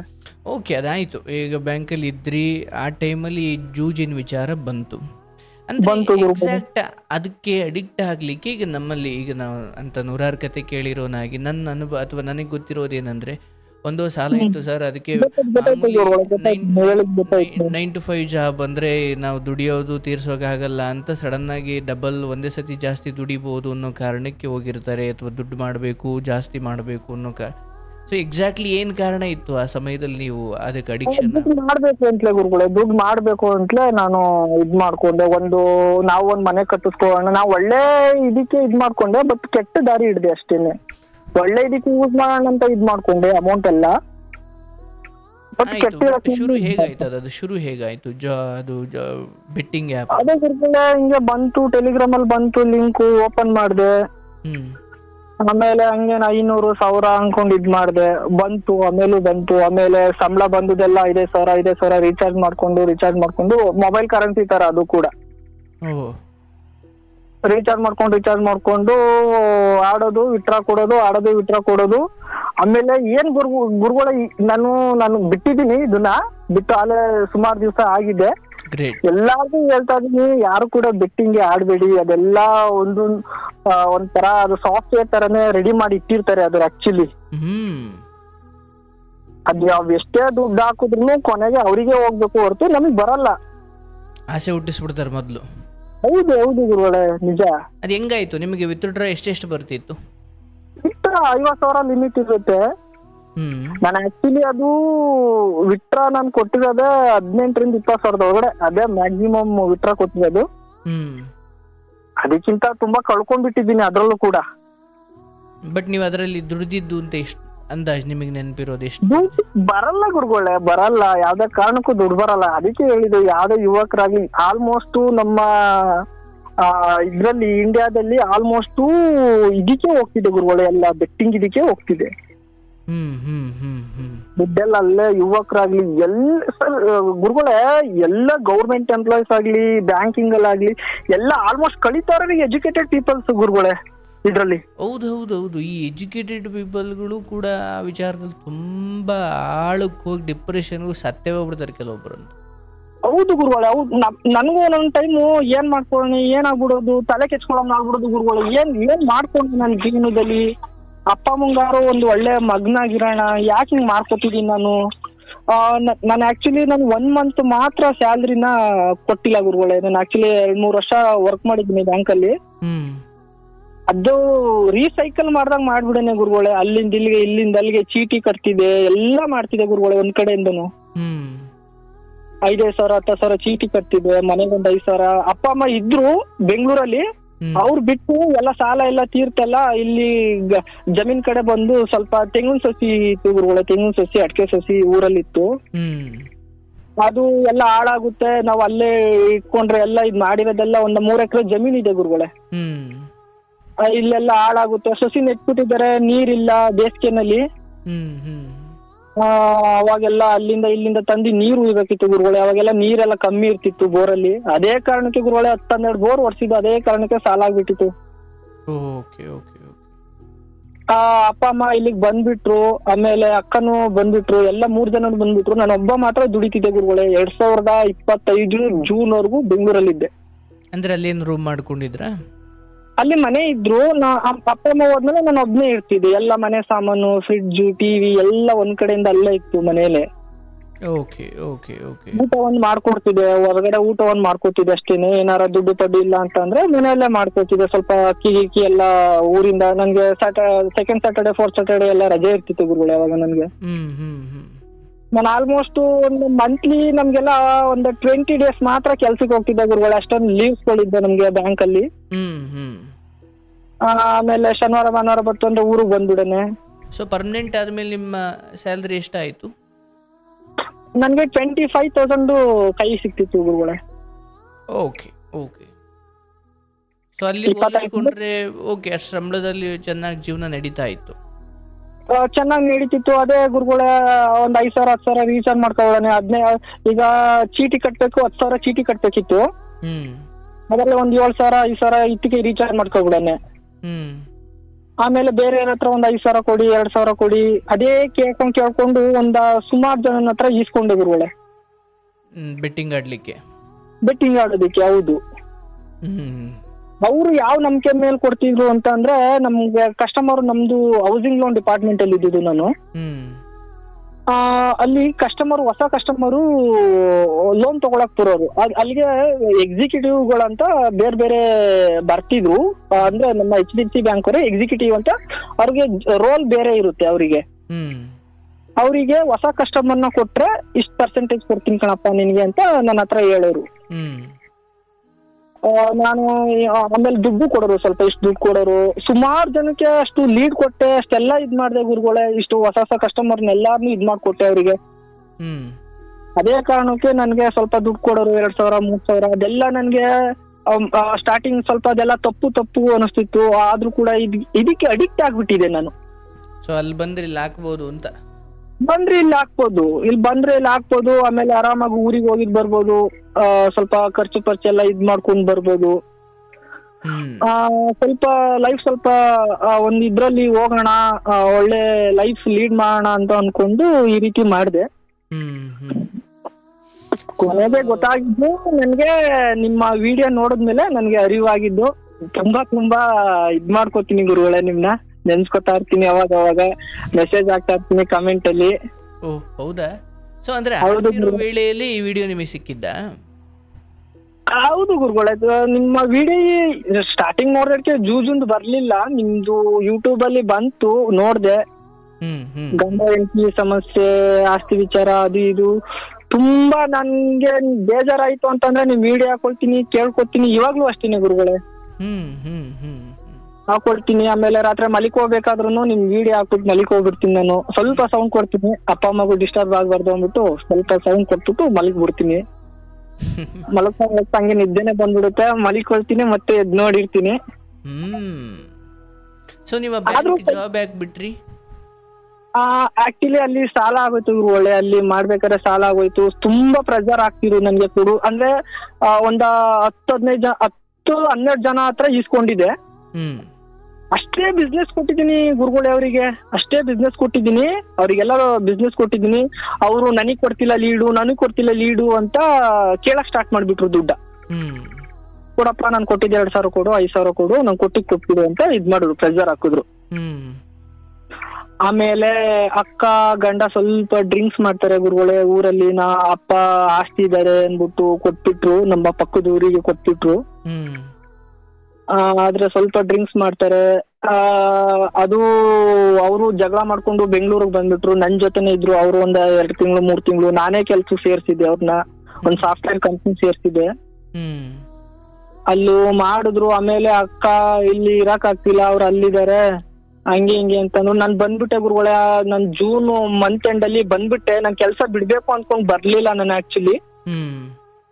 ಬಟ್ ಒಂದು ಥಾಟ್ ಅಲ್ಲಿ ನನ್ಗೆ ಅದು ಒಂದು ಕಾಡ್ತಿತ್ತು, ಹಿಂಗೆ ಸಾಲ ಬಟ್ ನಾನು ಅವ್ರ ಹತ್ರ ದುಡ್ಡು ಇಸ್ಕೊರೋದ್ಕಿಂತ ಅವ್ರಿಗೆ ಬಿಸ್ನೆಸ್ ಜಾಸ್ತಿ ಕೊಟ್ಟಿದ್ದೀನಿ ಗುರುಗಳೇ. ನಾನು 1 ರೂಪಾಯಿನೂ ಲೆಕ್ಕ ಹಾಕಿದ್ದೀನಿ. ನಾನು ಯಾರಿಗೂ ಕೂಡ 1 ರೂಪಾಯಿನೂ ಕೂಡ ಮೋಸ ಮಾಡಿಲ್ಲ. ಕೇಳ್ದವ್ರಿಗೂ ಕೂಡ 2,000 ರೂಪಾಯಿ 3,000 ರೂಪಾಯಿ ಇಸ್ಕೊಂಡಿರೋರ್ಗೂ ಕೂಡ ರಿಟರ್ನ್ ಹಾಕ್ಬಿಟ್ಟಿದ್ದೀನಿ ಸಂಬಳ ಬಂದಾಗ. ಅದು ನನ್ಗೆ ಕಾಡಲ್ಲ. ನಾನು ಆಕ್ಚುಲಿ ಇಲ್ಲ ಅಂತಂದ್ರೆ ಇಲ್ಲಿವರೆಗೂ ಕಾಡ್ಬೇಕಿತ್ತು ನನ್ಗೆ. ನನ್ ಕೆಲ್ಸ ಬಿಟ್ಟಿದೆ, ಅದೊಂದು ಕಾಡ್ತಿದೆ. ಕೆಲ್ಸ ಅಲ್ಲಿ ಚೆನ್ನಾಗಿ ನೋಡ್ಕೊತಿದ್ರು. ಮತ್ತೆ ಇಬ್ರು ಆಳಿಸ್ತಿದ್ರು, ಇವ್ನು ಎಲ್ಲಾರ ಹತ್ರ ದುಡ್ಡು ಇಸ್ಕೊಳ್ತಾನೆ ಹಂಗೆ ಹಿಂಗೆ ಅಂತ ಆಳ್ಸೋರು. ಬಟ್ ನಾನು ಯಾವ್ದಕ್ಕೂ ರಿಯಾಕ್ಟ್ ಮಾಡ್ತಿರ್ಲಿಲ್ಲ. ಸೈಲೆಂಟ್ ಆಗಿ ನನ್ ಕೆಲ್ಸ ಆಯ್ತು ನಂದಾಯ್ತು ಅನ್ಕೊಂಡು ಹೋಗ್ಬಿಡನೆ. ಬಟ್ ನಾನು ತಪ್ಪು ಮಾಡ್ಕೊಂಡಿದ್ದು ಇದು ಒಂದ್ರಲ್ಲಿ ತಪ್ಪು ಮಾಡ್ಕೊಂಡೆ ಅಷ್ಟೇ ಗುರುಗಳೇ. ಊರಿಗೆ ಬಂದ್ಬಿಟ್ಟೆ ಗುರು. ಅದೇ ಗುರುಗಳೇ ಬೆಟ್ಟಿಂಗ್ ಇದ್ರಲ್ಲಿ ಆಡ್ಬಾರ್ದಾಗಿತ್ತು, ಆಡ್ಬಿಟ್ಟೆ ನಾನು. ಜಾಬ್ ಕಂಟಿನ್ಯೂ ಮಾಡಿದ್ರೆ ಬದುಕಿನ್ನು ಭವಿಷ್ಯದಲ್ಲಿ ಎಲ್ಲ ಚೆನ್ನಾಗಿ ಆಗ್ತಿತ್ತಲ್ವಾ? ಹಾಕ್ಬಿಟ್ಟು ಗುರುಗಳೇ ಅಲ್ಲಿ ಮನೆ ಬಾಡಿಗೆನು ಒಂದು 6-7 ಸಾವಿರ ಕಟ್ಬೇಕಿತ್ತು ನಾನು ಬೆಂಗಳೂರಲ್ಲಿ. ಹ್ಮ್ ಆಮೇಲೆ ಪೆಟ್ರೋಲ್ಗೆ ಒಂದು 2 ಸಾವಿರ ಬೇಕಿತ್ತು. ಸೊ ಬೆಟ್ಟಿಂಗ್ ಮಾಡ್ಕೊಂಡಂತ ಗುಂಡಿ ಮುಚ್ಚೋದ್ರಲ್ಲೇ ಜೀವನ ಮುಗ್ದೋಯ್ತು. ಹೌದು ಗುರುಗಳೇ, ಅಲ್ಲಿ ಮುಗೀತು. ನಾನು ಸ್ಟಾಪ್ ಮಾಡಿದೆ, ಅದು ಕೂಡ ಸ್ಟಾಪ್ ಮಾಡಿದೆ. ಸ್ಟಾಪ್ ಆದ್ಮೇಲೆ ನಾನು ಈ ಕಡೆ ಊರಿಂದ ಕಾಲ್ ಮಾಡಿದ್ರು, ಏನ್ ಮಾಡ್ತದೆ ಹಂಗೆ ಹಿಂಗೆ ಅಂತ ಕೇಳೋರು, ವಿಚಾರಿಸಿದ್ರು. ಯಾಕೆ ದುಡ್ಡು ಕೊಡ್ತಲ್ಲ ನೀನು, ಸಂಬಳ ಬಂದಿದ್ದ ಏನು ಕೊಟ್ಟಿಲ್ಲ ಅಂತ ಕೇಳಿದ್ರು. ಸೊ ಕಡೆಯಲ್ಲಿ ನಿಮಗೆ ಸ್ವಲ್ಪ ಊರ್ ಕಡೆಗೂ ಕೊಡೋಕ್ ಆಗ್ತಿರ್ಲಿಲ್ಲ? ಊರ್ ಕಡೆಗೂ ಕೊಡ್ಬೇಕಿತ್ತು. ಹೌದು ಗುರುಗಳೇ, ಅಲ್ಲೂ ಸ್ವಲ್ಪ ಇದಾಗ್ತಿತ್ತು, ಕೊಡೋಕ್ ಆಗ್ತಿರ್ಲಿಲ್ಲ. ಕೊಡಕ್ ಆಗ್ತಿರ್ಲಿಲ್ಲ. ಕೊಟ್ಟಿದ್ದೆ, ಅದ್ರಲ್ಲಿ ಸ್ವಲ್ಪ ಕಮ್ಮಿ ಕೊಡ್ತಿದ್ದೆ, 5 ಸಾವಿರ 7 ಸಾವಿರ ಹಂಗೆ ಕಮ್ಮಿ ಕೊಡ್ತಿದ್ದೆ ಅಷ್ಟೇ. ಸೊ ಅವರಿಗೆ ಪ್ರಶ್ನೆ ಮಾಡೋ ಸ್ಥಿತಿ ಬಂತು. ಹೌದು, ಡೌಟ್ ಬಂತು. ಇವ್ನು ಏನ್ ಮಾಡ್ತಾನೆ, ಒಂದ್ ಸಿಗರೇಟ್ ಸಿಗಲ್ಲ, ಒಂದ್ ಡ್ರಿಂಕ್ಸ್ ಮಾಡಲ್ಲ, ಒಂದ್ ಏನು ಚಟ ಇಲ್ಲ ಇವನ್ಗೆ, ಏನ್ ಮಾಡ್ತಾವನೆ, ದುಡ್ಡೆಲ್ಲ ಏನ್ ಮಾಡ್ತಾವನೆ ಅಂತ ಅವ್ರಿಗೂ ಡೌಟ್ ಬಂತು. ಅಪ್ಪ ಅಮ್ಮಗೂ ಗೊತ್ತಾಯ್ತು ಒಂದ್ ದಿವಸ ಹಿಂಗ ಆಡ್ತಿರೋದು. ಅವರೆಲ್ಲ ಬೈದ್ರು. ಆಮೇಲೆ ಹಿಂಗ ಆಣೆ ಹಾಕಿಸ್ಕೊಂಡ್ರು, ನೀನ್ ಆಡ್ಬೇಡ ಕಣಪ್ಪ, ಇದ್ರಲ್ಲಿ ಯಾರು ಉದ್ಧಾರ ಆಗಲ್ಲ, ನಾವು ದುಡ್ಡು ನಮ್ಗೆ ಉಳಿಯಲ್ಲ, ಬೇರೆ ದುಡ್ಡೆಲ್ಲ ಬರುತ್ತಾ ಅಂತ ಇದ್ ಮಾಡಿದ್ರು. ಆಮೇಲೆ ನಾನು ಆಡಲ್ಲ ಹಂಗೆ ಹಿಂಗೆ ಅಂತಂದೆ. ಹಂಗೂ ಅಡಿಕ್ಟ್ ಆಗ್ಬಿಟ್ಟಿದೆ ಗುರುಗಳು, ತುಂಬಾ ಅಡಿಕ್ಟ್ ಆಗ್ಬಿಟ್ಟಿದೆ. ಆಮೇಲೆ ಬೇಡ ಬೇಡ ಆಡದ್ ಬೇಡ ಅಂತ ಅನ್ಕೊಳ್ಳನೆ ಆಡಂಗ್ ಆಗೋದು. ಆಮೇಲೆ ಹಾಕ್ತಾನೆ, ಒಂದ್ 500 ರೂಪಾಯಿ ರೀಚಾರ್ಜ್ ಮಾಡನೆ, ಆಮೇಲೆ ಸ್ಟಾಪ್ ಮಾಡನೆ, ಬೇಡ ಆಡದ್ ಬೇಡ ಅಂದ್ಬಿಟ್ಟು 1 ವಾರ ನಿಲ್ಸನೆ, ಮತ್ತೆ ಇದ್ ಮಾಡನೆ. ಆಮೇಲೆ ನಿಮ್ ವಿಡಿಯೋ ನೋಡ್ದೆ, ವಿಡಿಯೋ ನೋಡ್ಬಿಟ್ಟು ಅವತ್ತೇ ಶಪಥ ಮಾಡ್ಬಿಟ್ಟೆ ಗುರುಗಳೇ, ಇದ್ರಿಂದ ಯಾರು ಉದ್ಧಾರ ಆಗಲ್ಲ, ಆಡೋದು ಬೇಡ ಏನು ಬೇಡ, ನನ್ ಕೆಲ್ಸ ಬಿಟ್ರು ಪರವಾಗಿಲ್ಲ, ಅಪ್ಪ ಅಮ್ಮನ್ ಚೆನ್ನಾಗ್ ನೋಡ್ಕೋಣ, ಇಲ್ಲೂ ಊರ್ ಕಡೆ ನೋಡ್ಕೊಂಡು, ಈ ಮೈಸೂರ್ ಕಡೆ ಏನಾದ್ರು ಕೆಲ್ಸ ಗಿಲ್ಸ ನೋಡ್ಕೊಂಡು, ಗದ್ದೆ ಕಡೆ ಜಮೀನ್ ಕಡೆನು ನೋಡ್ಕೊಂಡು ಇರೋಣ ಅಂದ್ಬಿಟ್ಟು ಊರಿಗೆ ಬಂದ್ಬಿಟ್ಟೆ ಗುರುಗಳೇ. ಅವರು ನನ್ಗೆ 1 ತಿಂಗಳು ಟೈಮ್ ಕೊಟ್ರು, ಬನ್ನಿ ಮತ್ತೆ ಬಾ ಅಂತ ಹೇಳಿದ್ರು. 1 ತಿಂಗಳು ಕೊಡ್ಲಿಲ್ಲ, ಆಕ್ಚುಲಿ 20 ದಿವಸ. ನಾನು ಸಡನ್ ಆಗಿ ಬಂದ್ಬಿಟ್ಟೆ ಊರಿಗೆ. ಆಕ್ಚುಲಿ ಬಂದಿದ್ದು ನಮ್ಮ ಅಕ್ಕನ ಯಜಮಾನ್ರು ಸ್ವಲ್ಪ ಡ್ರಿಂಕ್ಸ್ ಮಾಡ್ತಿದ್ರು, ಅವ್ರೊಂದ್ ಸ್ವಲ್ಪ ಗಲಾಟೆ ಮಾಡ್ಕೊಂಡು ಮನೆ ಬಿಟ್ಟು ಬಂದ್ಬಿಟ್ಟಿದ್ರು ನಾನಿರೋತಕ್ಕೆ. ಫಸ್ಟ್ ಅವರ ಯಾರೋ ಅವ್ರ ಫ್ರೆಂಡ್ ರೂಮ್ಗೆ ಹೋಗಿದ್ರು, ಅಲ್ಲಿಂದ ನಾನು ಇದ್ ಮಾಡ್ಕೊಂಡು ಕಾಂಟ್ಯಾಕ್ಟ್ ಮಾಡ್ಕೊಂಡು ಮೆಜೆಸ್ಟಿಕ್ ಎಲ್ಲ ಹೋಗಿ ಅಲ್ಲಿಂದ ಕರ್ಕೊಂಡ್ ಬಂದು ಅವ್ರನ್ನ ಕರ್ಕೊಂಡ್ ಬಂದು ನಾನು ಹೆಬ್ಬಾಳದಲ್ಲಿ ಸ್ಟೇ ಆಗಿದೆ ಗುರುಗಳೇ, ಬೆಂಗಳೂರಲ್ಲಿ. ಅಲ್ಲಿ ಕರ್ಕೊಂಡ್ ಬಂದೆ. ಅಲ್ಲೂ 1-2 ತಿಂಗಳು ನಾನು ಒಂದ್ ಕೆಲ್ಸ ಕೊಡಿಸ್ತೇನೆ ನಮ್ಮ ಭಾವನ್ಗೆ. ಅಲ್ಲೂ 1-3 ತಿಂಗಳು ಮಾಡಿದ್ರು. ಧರ್ಮಸ್ಥಳ ಸಂಘ ಚೀಟಿ ಎಲ್ಲ ಎತ್ಕೊಂಡ್ಬಿಟ್ಟಿದ್ರು. ಅವರೆಲ್ಲ ಅನುಕೂಲ ಇದ್ದಾರೆ ಗುರುಗಳೇ, ಆದ್ರೂ ಕೂಡ ಸಾಲ ಮಾಡ್ಕೊಂಡ್ಬಿಟ್ರು. ಅವ್ರುನು ಜಾಸ್ತಿ ಸಾಲ ಇರ್ಲಿಲ್ಲ ಅವ್ರದ್ದು ಸಂಘ ಪಂಗ 50 ಸಾವಿರ 1 ಲಕ್ಷ ರೀತಿ ಎತ್ಕೊಂಡು ಸಾಲ ಮಾಡ್ಕೊಂಡು ವಿಚಾರಕ್ಕೆ ಅವ್ರಿಗೆ ನಮ್ಮ ಬಾವುನ್ಗೆ 7 ಜನ ಹತ್ತಿರು ಗುರುಗಳು, ತುಂಬಾ ಜನ ಇದಾರೆ. ಅವರು ಆಸ್ತಿ ವಿಚಾರಕ್ಕೆ ಹಂಗೆ ಹಿಂಗೆ ಅನ್ಕೊಂಡು ಸ್ವಲ್ಪ ಇವರೆಲ್ಲ ಬೇಜಾರ್ ಮಾಡ್ಕೊಂಡು ಬಂದ್ಬಿಟ್ಟಿದ್ರು ಗುರು. ಸೊ ಈಗ ಅಕ್ಕನ ಬದುಕು ಚೆನ್ನಾಗಿದ್ಯಾ? ಒಂದು ಅವರೇಜ್ ಅಲ್ಲಿ ನಡೀತಿದೆ ಗುರುಗಳೇ ಅವ್ರದ್ದು ಕೂಡ. ಸೊ ಈಗ ನೀವು ಊರಲ್ಲೇ ಇದ್ದೀರಾ? ನಾನು ಬಂದ ಹೌದು ಗುರುಗಳೇ, ಇಲ್ಲೂ ಸ್ವಲ್ಪ ಊರ್ ಕಡೆ ಮಾಡ್ತಿದ್ದೀನಿ. ಜಮೀನಲ್ಲಿ ಕೂಡ 1-3 ವರ್ಷ ಮಾಡಿದ್ರು ನನ್ ಬಂದ್ಮೇಲೆ. ಮಾಡಿ ಮಾಡಿ ಮಾಡಿ ಎಲ್ಲೋ ಒಂದು ಕಡೆ. ಅಂದರೆ ನೋಡಿ, ಇವತ್ತಿಗೆ ನೀವು ತೆಗೆದುಕೊಂಡ ಅತಿ ಅದ್ಭುತವಾದ ನಿರ್ಧಾರಗಳು ನಿಮ್ಮ ಬದುಕಲ್ಲಿ ಅಂದರೆ, ಒಂದು ಜೂಜನ್ನು ಅಥವಾ ಈ ದಾರಿಯಲ್ಲಿ ಹೋಗಿ ದುಡಿಮೆ ಮಾಡುವ ಆ ನಿರ್ಧಾರವನ್ನು ತ್ಯಜಿಸಿದ್ದು, ಜೂಜನ್ನು ಬೆಟ್ಟಿಂಗನ್ನು ಬಿಟ್ಟಿದ್ದು. ಅಂದರೆ ಬಹುಶಃ ಬದುಕಲ್ಲಿ ದುಡಿಮೆಗಳಲ್ಲಿ ಒಂದಷ್ಟು ವ್ಯತ್ಯಾಸಗಳಾಗ್ಬೋದು. ಕೆಲಸ ಅಲ್ಲಿ ಬ್ಯಾಂಕಲ್ಲಿದ್ದೆ, ಇಲ್ಲಿ ಹಳ್ಳಿಲಿದ್ದೀನಿ, ಇದು ಒಂದಷ್ಟು ಸಂಗತಿಗಳು ವ್ಯತ್ಯಾಸ ಆಗ್ಬೋದು. ಆದರೆ ತುಂಬಾ ಕಾಡುತ್ತೆ ಗುರುಗಳೇ ನನ್ಗೆ. ನಾನು ಯಾನ್ ಇಟ್ಬಿಟ್ಟೆ, ನನ್ಗೆ ಸೆಟ್ಲ್ ಆಗ್ಬೋದಾಗಿತ್ತು. ತುಂಬಾ ರಿಕ್ವೆಸ್ಟ್ ಮಾಡ್ಕೊಂಡೆ ಗುರುಗಳೇ ಮ್ಯಾನೇಜರ್ನ, ಈ ಕಡೆ ಟ್ರಾನ್ಸ್ಫರ್ ಕೊಡಿ, ಈ ಕಡೆ ಟ್ರಾನ್ಸ್ಫರ್ ಕೊಡಿ ಪ್ಲೀಸ್ ಅಂತ ಕೇಳಿದೆ. ಅಷ್ಟೆಲ್ಲ ರಿಕ್ವೆಸ್ಟ್ ಮಾಡ್ಕೊಂಡೆ. ನಾವು ಟ್ರಾನ್ಸ್ಫರ್ ಕೊಡಕ್ ಆಗಲ್ಲ ಅಂತಂದ್ರು. ಅದೇ ಸಮಯಕ್ಕೆ ನಾನು ಊರಿಗೆ ಬಂದಿದ್ದಾಗ ಜೂನು ಮಂತ್ ಎಂಡ್ ಅಲ್ಲಿ ಬಂದಿದ್ದೆ. ಅದಾಗಿ ಒಂದು 5 ದಿವಸ 6 ದಿವಸ ಆದ್ಮೇಲೆ ಅಪ್ಪ ಅಮ್ಮನ್ ಕುಣಿಸ್ಕೊಂಡ್ ಬರ್ತಿದ್ದೆ. ಸ್ವಲ್ಪ ಮುಂದೆ ಪಾಸ್ ಆದಕ್ಕೆ ಆ ಕಡೆಯಿಂದ ಬಂದು ಒಂದು ಗಾಡಿ ಹೊಡೆದ್ಬಿಡ್ತು ಗುರುಗಳೇ ನಮ್ಮ ಸ್ಕೂಟ್ರಿಗೆ. ಅವಾಗ ನಾನು ಹೋಗ್ಬೇಕಿತ್ತು. ಅಪ್ಪ ಬೈಕ್ ನ ಎಳ್ದು ಹಿಡ್ಕೊಂಡ್ಬಿಟ್ರು ಗುರುಗಳೇ. ಇದ್ರಲ್ಲಿ ನಾನು ಉಳ್ಕೊಂಡೆ. ಹೌದು ಗುರುಗಳೇ, ಅಪ್ಪ ಫುಲ್ ಬೈಕ್ ಎಳ್ದು ಹಿಡ್ಕೊಂಡ್ಬಿಟ್ರು ಗುರುಗಳೇ. ಅವನು ಫುಲ್ ಸ್ಪೀಡಲ್ಲಿ ಬರ್ತಿದ್ದಾನೆ ಗುರುಗಳೇ, 100-120ರಲ್ಲಿ ಬರ್ತಿದ್ದಾನೆ ಸ್ಪೀಡಲ್ಲಿ. ಟಾಟಾ ಇಸಿ ಅಂತ ಬರುತ್ತಲ್ಲ ಗುರುಗಳೇ, ಹ್ಮ್ ಹ್ಮ್ ಹ್ಮ್ ಅದ್ರ ಬರ್ತಿದ್ದಾನೆ. ಫುಲ್ ಡೌನ್ ಇದೆ ಅದು ಗಾಡಿ, ಹ್ಮ್ ರೋಡು ಡೌನ್ ಇದೆ. ಫುಲ್ ಬಂದಂಗೆ ಬಂದ್ಬಿಟ್ಟ. ನಾನ್ ಬ್ರೇಕ್ ಹಾಕಿ ಅವನು ರಾಂಗ್ ಅಲ್ಲಿ ಹೊಡೆದ್ಬಿಟ್ಟ ಗುರುಗಳೇ. ಬಂದು ನಾವು ಕರೆಕ್ಟಾಗಿ ಬರ್ತಿದ್ರೇನು. ಹ್ಮ್ ಹ್ಮ್ ಹ್ಮ್ ಹ್ಮ್ ಆಮೇಲೆ ಅದಕ್ಕೂ ಬೈಕಿಗೂ ಇನ್ಶೂರೆನ್ಸ್ ಇರ್ಲಿಲ್ಲ ಆಕ್ಚುಲಿ. ಹ್ಮ್ ಹ್ಮ್ ಹ್ಮ್ ಅದು ಕಂಪ್ಲೀಟ್ ಆಗಿ ಅಡ್ಜಸ್ಟ್ ಆಗಿತ್ತು ಮೈಸೂರಿಗೆ. ಅದು ಟಾಟಾ ಇಸಿ. ಹ್ಮ್ ಹ್ಮ್ ಓ ಹಂಗೆ ಹಿಂಗೆ ಅಂತಂದು ಸ್ಟಾರ್ಟಿಂಗು ಆಯ್ತು ಬಿಡಿ, ನಮ್ಮ ಇಷ್ಟ ಆಗುತ್ತೆ ಕೊಡ್ತೀನಿ ಅಂದ್ಬಿಟ್ಟು ಹೇಳಿದ್ರು. ಅದು ನಮ್ಮ ಪಕ್ಕದ ಊರವ್ರದೇ ಗಾಡಿ ಗುರುಗಳೇ. ಅದು ನಮ್ ಪರಿಚಯ ಇಲ್ಲ ಆಕ್ಚುಲಿ, ಹ್ಮ್ ಪಕ್ಕದ ಊರಿದು ಗಾಡಿ ಆದ್ರೂ ಕೂಡ ಆಯ್ತು ಅದೇನಾಗುತ್ತೆ ಕೊಡ್ತೀವಿ ಬಿಡಿ ಅಂತ ಅಂದ್ರು. ಹ್ಮ್ ಆಮೇಲೆ ಹೋದಾಗ ಕೇಳಿದಾಗ ಇನ್ಶೂರೆನ್ಸ್ ಇಲ್ಲ ಅಂತ ಇವರೆಲ್ಲ ಚೆಕ್ ಮಾಡ್ಕೊಂಡಿದ್ದಾರೆ ಗಾಡಿಗೆ. ನಂದು ಹ್ಮ್ ಇಲ್ಲ ನಮ್ದು ಗಾಡಿ ಏಟ್ ಆಗಿದೆ, ಒಂದ 2,000ನೋ 3,000ನೋ ಕೊಡಕ್ ಬಂದ್ರು ಗುರುಗಳೇ. ಹ್ಮ್ ಹೋಗಿದ್ರು ಕೇಳೋಣ ಅನ್ಬಿಟ್ಟು ಏನ್ ಇದ್ ಮಾಡ್ತಾರೆ ಅಂತ. ಜೊತೆ 2-3 ಜನ ಕೇಳ್ಕೊಂಡು ಕರ್ಕೊಂಡು ಹೋಗಿದ್ರು. ಹ್ಮ್ ಅದು ಆಗ್ಲಿಲ್ಲ ಆಕ್ಚುಲಿ. ಅವರು 2,000-3,000 ಆಯ್ತು ಬಿಡಪ್ಪ ಆಯ್ತು, ನಮ್ಗೆಲ್ಲಾ ಒಂದ್ ಕಡೆ ಎಲ್ಲಾರ ದೇವ್ರು ನೋಡ್ಕೊತೇನೆ ಬಿಡಪ್ಪ ಆಯ್ತು ಅಂದ್ಬಿಟ್ಟು ಹ್ಮ್ ಈಸ್ಕೊಳ್ಳಿಲ್ಲ. ಅವ್ರ ಹತ್ರ 2,000 ಈಸ್ಕೊಳ್ಳಿಲ್ಲ, ಬಂದ್ಬಿಟ್ರು. ಹ್ಮ್ ಹ್ಮ್ ಹ್ಮ್ ಬಂದು ಸ್ವಲ್ಪ ಇಲ್ಲೆಲ್ಲ ಅಪ್ಪಾಗ ಸ್ವಲ್ಪ ಎಲ್ಲ ಟ್ರೀಟ್ಮೆಂಟ್ ಕೊಡಿಸ್ತೆ ಹಾಸ್ಪಿಟ್ಲಲ್ಲಿ. ಹ್ಮ್ ಸ್ವಲ್ಪ ಮೈನರ್ ಇದಾಗಿತ್ತು ಅಷ್ಟೇನೆ, ಸ್ವಲ್ಪ ಊದ್ಕೊಂಡಂಗ್ ಆಗಿತ್ತು. ಅದ್ ಬಿಟ್ರೆ ಏನು ಆಗಿರ್ಲಿಲ್ಲ. ಬಟ್ ಜಸ್ಟ್ ಮಿಸ್ ಅಲ್ಲಿ ನಾನ್ ಸೇಫ್ ಆಗಿದ್ದೀನಿ ಗುರು. ಆಯ್ತಪ್ಪ, ಪರವಾಗಿಲ್ಲ. ಈಗ ಯಾಕೆ ಬಿಟ್ಟೆ, ಏನಾಯ್ತು, ಅಲ್ಲೇ ಇದ್ದಿದ್ರೆ ಚೆನ್ನಾಗಿರೋದಲ್ವಾ. ನೋಡಪ್ಪ, ಬದುಕಲ್ಲಿ ತುಂಬಾ ಅಳು ಬಂದ್ಬಿಡುತ್ತೆ ಗುರುಗಳೇ. ತುಂಬಾ ನೆನ್ಸ್ಕೊತೀನಿ, ಯಾಕೆ ಒಳ್ಳೆ ಕೆಲ್ಸ ಇತ್ತು ಹಾಳು ಮಾಡ್ಕೊಂಡಲ್ಲ ಅಂತ ಅದೊಂದು ಕಾಡುತ್ತೆ. ಪರವಾಗಿಲ್ಲಪ್ಪ. ಈಗ ನಾನು ಹೇಳೋದು, ಈಗ ಆ ವಿಚಾರವಾಗಿ ಎಷ್ಟು ಕೊರಗಿದ್ರು ಅದು ಕರ್ತವ್ಯವಿಲ್ಲ. ಆದರೆ ಒಂದು ಪ್ರಾಣ ಹೋಗೋದು ಕೇವಲ ಆಕ್ಸಿಡೆಂಟಿಂದ ಅಲ್ಲ, ಅದಕ್ಕಿಂತ ಹೀನಾಯದ ನರಳಾಟದ ಸ್ಥಿತಿಯನ್ನು ಬೆಟ್ಟಿಂಗಿಂದ ನೀವು ತಂದುಕೊಳ್ತಿದ್ರಿ. ಆದರೆ ಆ ನಿರ್ಧಾರದಿಂದ ಹೊರಗಡೆ ಬಂದು ಅದೇನಾದರೂ ಆಗಲಿ, ಕಡೆಗೆ ನಾನು ಬೀದಿಗೆ ಬಂದರೂ ಪರವಾಗಿಲ್ಲ, ಬೀದಿಯಲ್ಲಿ ಬೆಡ್ಡಿಂದ ಗುರುಗಳೇ ನಾನು ಎಲ್ಲಾ ಫೈನಾನ್ಸ್ 3 ಇದ್ರಲ್ಲಿ ಫೈನಾನ್ಸ್ ಇದ್ರಲ್ಲಿ ಲೋನ್ ತಗೋಬಿಟ್ಟೆ ಗುರುಗಳೇ. ಲೋನ್ ತಗೊಂಡೆ, ಎಲ್ಲ ಕಟ್ಟಿದೆ ಗುರುಗಳೇ. ಇನ್ನೊಂದು 3-4 ತಿಂಗಳು ಹೋಗಿದ್ರೆ ಎಲ್ಲ ಫಿನಿಶ್ ಆಗ್ತಿತ್ತು. ಇನ್ನೊಂದು 3 EMI ಪೆಂಡಿಂಗ್ ಉಳ್ಕೊಬಿಟ್ಟಿದೆ. 20,000 ಕರೆಕ್ಟಾಗೆ ನನ್ಗೆ ಇವತ್ತಿಗೆ ಸಾಲ ಇದೆ ಗುರುಗಳೇ ನನಗೆ. ಇವತ್ತಿಗೆ ಇನ್ನೊಂದು 20,000 ಇದೆ. ಯಾರನ್ನು ಕೇಳಿಲ್ಲ ನಾನು, ಯಾರನ್ನೂ 1 ರೂಪಾಯಿ ಕೇಳೋನಲ್ಲ ನಾನು, ಯಾರನ್ನೂ ಇದ್ ಮಾಡೋರಲ್ಲ. ಊರಲ್ಲಿ ಆಗ್ಲಿ ಎಲ್ಲೇ ಆಗ್ಲಿ ಈ ವಿಷಯ ಯಾರಿಗೂ ಗೊತ್ತಿಲ್ಲ. ಅಪ್ಪ ಅಮ್ಮನು ಒಬ್ರು ಬಿಟ್ರೆ ಯಾರಿಗೂ ಗೊತ್ತಿಲ್ಲ ಈ ವಿಷಯ. ಅವರು ಅವತ್ತೇ ಲಾಸ್ಟ್ ಹೇಳಿದ್ದು. ನಾನು ಅದಾದ್ಮೇಲೆ ಇನ್ನೂ ಜಾಸ್ತಿನೂ ಮಾಡಕ್ ಹೋಗ್ಲಿಲ್ಲ. ಅದು ಕಂಟ್ರೋಲ್ ಮಾಡ್ಕೊಂಡ್ ಬಂದೆ. ನೀನ್ ವಿಡಿಯೋ ಕೇಳಿದ್ಮೇಲೆ ತುಂಬಾ ಇದ್ ಮಾಡ್ಕೊಂಡೆ ಗುರುಗಳೇ. ತುಂಬಾ ಒಳ್ಳೇದೇ ಆಯ್ತು. ಎಲ್ಲ ಕಳ್ಕೊಂಡು ಬೀದಿಗೆ ಬಂದಾದ್ಮೇಲೆ ಎಲ್ಲರೂ ಅಷ್ಟೇನಪ್ಪ. ಅದು ಇವನ್ ಅಪ್ಪ ಅಮ್ಮನಾದ್ರೂ ಅಷ್ಟೇ.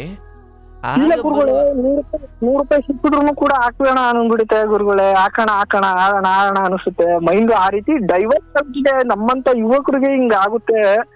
ಬಟ್ ಇದ್ರಲ್ಲಿ ಹಾಳಾದವ್ರು ಎಷ್ಟು ಜನ ಇದ್ದಾರೆ, ಯಾರು ಉದ್ಧಾರ ಆಗಿಲ್ಲ ಅಂತ ಅನ್ಕೊಳ್ತೀನಿ ನಾನು ಇದ್ರಲ್ಲಿ. ಹೌದಪ್ಪ. ಯಾವ್ದಾದ್ರು ಅಷ್ಟೇ ಕೆಟ್ಟದ. ನಾನು ಅಲ್ಲಿ ಕೆಲಸ ಬಿಟ್ಟು ಗುರುಗಳೇ ಇಲ್ಲಿಗೆ ಬಂದೆ ಊರಿಗೆ. ನಾನು 1 ಮಂತ್ 2 ಮಂತು ತಿರುಗದೆ ಗುರುಗಳೇ. ಕೆಲ್ಸಕ್ಕೆ ಹೊಸಿ ತಿರುಗಿಲ್ಲ ಗುರುಗಳೇ. ಒಂದ್ ಕಡೆ ಕೆಲ್ಸನೂ ಕೂಡ ಆಗೋಯ್ತು. IDFC ನಲ್ಲಿ ಬ್ಯಾಂಕ್ ಅಲ್ಲಿ ಇನ್ನೊಂದ್ ಕಡೆ ಕೆಲಸ ಆಯ್ತು. ಟೈಮಿಂಗ್ಸ್ ಗುರುಗಳೇ 5:45 ಸಂಜೆ 7 ಗಂಟೆ ಅಂತ ಅಂದ್ಬಿಟ್ರು ಗುರುಗಳೇ. ಅಲ್ಲಿ ಬ್ಯಾಂಕ್ ಅಲ್ಲಿ ಬೆಂಗಳೂರಲ್ಲಿ ಆರಾಮಾಗಿ ಚೇರ್ ಮೇಲೆ ಕುತ್ಕೊಂಡು ಏನಾದ್ರು ಕೈರಿ ಇದ್ರೆ ರಿಸರ್ವ್ ಮಾಡ್ಕೊಂಡು ಆರಾಮಾಗಿ ಹೋಗ್ತಿದ್ವಿ. 10 ಗಂಟೆಗೆ ಬಂದು ಸಂಜೆ 5:30-6 ಗಂಟೆಗೆ ಹೋಗ್ಬಿಡ್ತಿದ್ದೆ. ಇಲ್ಲಿ ಬಂದೆ ತುಂಬಾ ಉಂಟೆ ಗುರುಗಳೇ. ಆದ್ರೂ ಯಾವ ಕೆಲಸ ಏನು ಇಲ್ಲ. ಅದು ಕಲೆಕ್ಷನ್ ಜಾಬ್ ಆಗ್ಬಿಟ್ಟಿತ್ತು ಗುರುಗಳೇ. ಅದು ನನ್ನ ಇದ್ರಲ್ಲಿ ರೋಲಲ್ಲಿ. ಬಿಡಪ್ಪ, ಆಯ್ತು. ಈಗ ಅದು ಮುಗಿದ ಕತೆಗೆ ಅದ್ರ ಬಗ್ಗೆ ಮಾತಾಡಬೇಡ ಇಲ್ಲಿ. ಇನ್ನು ಮುಂದೆ ಯಾವುದೇ ಕಾರಣಕ್ಕೂ ಜೂಜು ಅಂತ ಅಲ್ಲ, ಈ ಕಲಿ ಪ್ರವೇಶ ಮಾಡುವ ಕೆಲವು ವಿಚಾರಗಳಿದ್ದಾವೆ. ಪರಸ್ತ್ರೀ, ಅತಿ ಚಿನ್ನದ ವ್ಯಾಮೋಹ ಅಥವಾ ಸಂಪತ್ತಿನ ವ್ಯಾಮೋಹ, ಅಥವಾ ಜೂಜಾಟದ ಜಾಗ, ವೇಶ್ಯೆಯ ಜಾಗ, ಅಥವಾ ಚಿನ್ನದ ಜಾಗ, ಅಥವಾ ಈ ಥರದ ಕೆಲವು ಸಂಗತಿಗಳು ಏನಿದ್ದಾವೆ ಅಕ್ರಮ ಅಂತ ಕರೆಸಿಕೊಳ್ಳುವ, ಅದಕ್ಕೆ ಹೋದವನು ಆ ಕಾರ್ಯಗಳಿಗೆ ಒಂಚೂರು ಸ್ವಲ್ಪ ಸುಖ ಅನುಭವಿಸಿದಂತೆ ಕಂಡ್ರು ಅವನು ಮನೆಯವ್ರನ್ನೆಲ್ಲರನ್ನೂ ತಂದು ಬೀದಿಗೆ ನಿಲ್ಲಿಸ್ಬಿಡ್ತಾನೆ. ಸೊ ಹಾಗಾಗಿ ಇಲ್ಲಿ ಏನನ್ನು ಕಳ್ಕೊಂಡಿದ್ದೀರೋ ಏನು ಕಳ್ಕೊಂಡಿದ್ದೀನಿ, ಏನೆಲ್ಲ ಮುಗಿದು ಹೋಯಿತು ಅನ್ನೋ ನಿರ್ಧಾರ ಮಾಡಲಿಕ್ಕೆ ಅಂಥದ್ದೇನೂ ಆಗಿಲ್ಲ. ಬಹುಶಃ ಬುದ್ಧಿ ಕಲ್ತಿದ್ದೀರಾ. 26 ವಯಸ್ಸಿಗೆ ಈ ಬದುಕಿನ ಅನುಭವ ಕೊಟ್ಟ ಭಗವಂತನಿಗೆ ಧನ್ಯವಾದ ಹೇಳಬೇಕು. ರಸ್ತೆಯಲ್ಲಿ ಹೋಗಬೇಕಾದ್ರೆ ನಾನು ನೆಟ್ಟಗೆ ಹೋದರೂ ಆ ಕಡೆಯವರಿಂದ ನನಗೆ ತೊಂದರೆ ಆಗಬಹುದು ಅನ್ನೋ ಒಂದು ಜೀವನ ಪಾಠ. ದುಡಿಮೆಯನ್ನು ನಾನು ಶುದ್ಧ ಮಾರ್ಗದಲ್ಲಿ ದುಡಿದಾಗ ಮಾತ್ರ ನನಗೆ ಅದರಿಂದ ನೆಮ್ಮದಿಯೇ ಹೊರತು, ಇಲ್ಲಾಂದರೆ ಸಿಕ್ಕದವ್ರ ಹತ್ರ ಸಾಲ ಕೇಳ್ಕೊಂಡು ನಾಳೆ ದೊಡ್ಡ ಹುಡುಕನಿಗೆ ಗೌರವವಿಲ್ಲ, ಸಾಲಗಾರನಿಗೆ ಗೌರವವಿಲ್ಲ, ಅಕ್ರಮ ಸಂಬಂಧ ಇಟ್ಟುಕೊಂಡ ಅಥವಾ ಸುಖಕ್ಕೋಸ್ಕರ ತಪ್ಪು ಮಾರ್ಗವನ್ನು ಹಿಡಿದ ಯಾವುದೇ ಮನುಷ್ಯನಿಗೆ ಈ ಸಮಾಜ ಗೌರವಿಸುವುದಿಲ್ಲ. ಕಾಲಕ್ರಮೇಣ ನೀವೊಂದು ಅಷ್ಟು ಕಡೆ ಸಾಲ ಮಾಡಿಕೊಂಡು ಅಪ್ಪ ಅಮ್ಮ ಏನು ಮಾಡಿಕೊಂಡ್ರು ಆ ಸಾಲಕ್ಕೊಂದು ಅರ್ಥ ಇತ್ತು. ನೀವೇನು ಮಾಡಿಕೊಂಡ್ರಿ ಆ ಸಾಲಕ್ಕೆ ಯಾವ ಅರ್ಥವೂ ಇರಲ್ಲ. ಸಾಲ ಮಾಡ್ಕೊಂಡ್ರು ಕೂಡ ಒಂದು ಶ್ರೇಷ್ಠ ಉದ್ದೇಶಕ್ಕೆ ಮಾಡಿಕೊಳ್ಬೇಕಲ್ಲಪ್ಪ. ಹೌದು ಗುರು. ಆದ್ರೂ ಕೂಡ ನನ್ ದುಡ್ಡು ಕಳ್ಕೊಂಡೆ ಗುರುಗಳೇ, ಬೇರೆ ದುಡ್ಡು ಯಾರನ್ನೂ ₹1 ನಾನು ಇದುವರೆಗೂ ಯಾರ್ದು ತಿಂದಿಲ್ಲ. ಅಲ್ಲ, ಈಗ ಕೇಳಿಸ್ಕೊಳ್ಳಿ, ಬೇರೆಯದಾಗಿರ್ಬೋದು, ನಂದಾಗಿರ್ಬೋದು. ಈಗ ನಂದು ಅಂತ ನಾನು ಹೆಂಗೆಂಗೂ ಖರ್ಚು ಮಾಡ್ಬೋದಾ? ಇಲ್ಲ ಗುರುಗಳೇ, ಅದೇ ಗುರುಗಳು, ನಂದು ನಾನು ತಪ್ಪು ಮಾಡ್ಕೊಂಡ್ಬಿಟ್ಟೆ ಗುರುಗಳೇ. ನಿನ್ನ ಮನೆ ತುಂಬ ಅಕ್ಕಿ ಇರಲಿ, ತಪ್ಪಲಿ ತುಂಬ ಅನ್ನ ಇರಲಿ, ಇದೆ ಅಂತ ಹೊಟ್ಟೆ ತುಂಬದವ್ರಿಗೆ ಕೊಡೋದಲ್ಲ. ಹೌದು ಗುರು. ಮುಖ್ಯವಾದವ್ರಿಗೆ ದಾನ ಮಾಡಿದಾಗ ಬಿಡು ನಮ್ಮ ಹತ್ರ ತುಂಬ ಇದೆ ಅಂದುಕೊಂಡು ಯಾರ್ಯಾರಿಗೋ ಕೊಟ್ಟಾಗ ಆ ಸತ್ಪಾತ್ರರಿಗೆ ಕೊಡುವುದು ಅಥವಾ ಸನ್ಮಾರ್ಗದಲ್ಲಿ ಅದನ್ನು ಬಳಸ್ಕೊಳ್ಳೋದು ಬಹಳ ಮುಖ್ಯ. ದಾನ ಮಾಡಿದ್ರೂ ದಾನ ಮಾಡಬೇಕು ಅಂತ ಹುಚ್ಚಿಡ್ದುಬಿಟ್ಟು ಯಾರ್ಯಾರಿಗೋ ದಾನ ಮಾಡೋದಲ್ಲ. ನೀವು ಯಾರಿಗೆ ದಾನ ಮಾಡ್ತೀರೋ ಅವ್ರಿಗೆ ಅದರ ಉಪಯೋಗ ಅಥವಾ ಅದರ ಅವಶ್ಯಕತೆ ಇದ್ದಾಗ ಅದನ್ನು ಸತ್ಪಾತ್ರರು ಅಂತ ಕರೀತಾರೆ. ಅವರಿಗೆ ನೀವು ದಾನ ಮಾಡಬೇಕು. ಹಾಗೆ ನಿಮ್ಮ ಬಳಿ ಕೋಟಿ ಇರಲಪ್ಪ, ಕೋಟಿ ಇರಲಿ, ಎಷ್ಟು ಕರಗಿಸಲಾರದಷ್ಟು ಸಂಪತ್ತಿರಲಿ, ಅದು ಎಷ್ಟೇ ಇದ್ರೂ ಯೋಗ್ಯ ಮಾರ್ಗ ಅಂತ ಇದೆ ಖರ್ಚು ಮಾಡಲಿಕ್ಕೆ.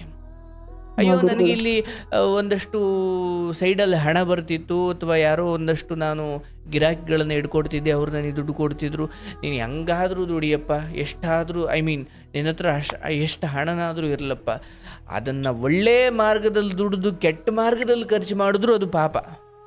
ಕೆಟ್ಟ ಮಾರ್ಗದಲ್ಲಿ ದುಡಿದು ಒಳ್ಳೇದಕ್ಕೆ ಖರ್ಚು ಮಾಡಿದ್ರೆ ಅದು ಪಾಪವೇ. ಕಳ್ತನ ಮಾಡಿಬಿಟ್ಟು ದಾನ ಧರ್ಮ ಮಾಡಿದ್ರೆ ಅದು ಪಾಪವೇ. ಅಥವಾ ಒಳ್ಳೆ ಮಾರ್ಗದಲ್ಲಿ ದುಡಿದ್ಬಿಟ್ಟು ಕೆಟ್ಟದ್ದಕ್ಕೆ, ಅದು ಜೂಜಿಗೋ ಮೋಜಿಗೋ ವೇಶ್ಯೆಗೋ ಇನ್ಯಾವುದಕ್ಕೋ ಹಾಕಿದ್ರೆ ಅದು ನಿಮಗೆ ನರಕನೇ ತೋರಿಸುತ್ತೆ. ಸೊ ಹಾಗಾಗಿ ಇವತ್ತು ಊರಿಗೆ ಬಂದಿದ್ದೀರಿ, ನಿಮ್ಮ ತಾಯ್ನಾಡಿನಲ್ಲಿ ಅಥವಾ ನಿಮ್ಮ ಊರಿನಲ್ಲಿ ನಿಮ್ಮ ಜೀವನ ಕಟ್ಟಿಕೊಳ್ತಾ ಇದ್ದೀರಿ. ನಾಳೆ ಏನೋ ಅಂದರೆ ವೃತ್ತಿಯ ವಿಚಾರದಲ್ಲಿ ನಿಮ್ಮ ಪರ ಆಗ್ಬೋದು, ವಿರುದ್ಧ ಆಗ್ಬೋದು, ಏನೇ ಆಗ್ಬೋದು.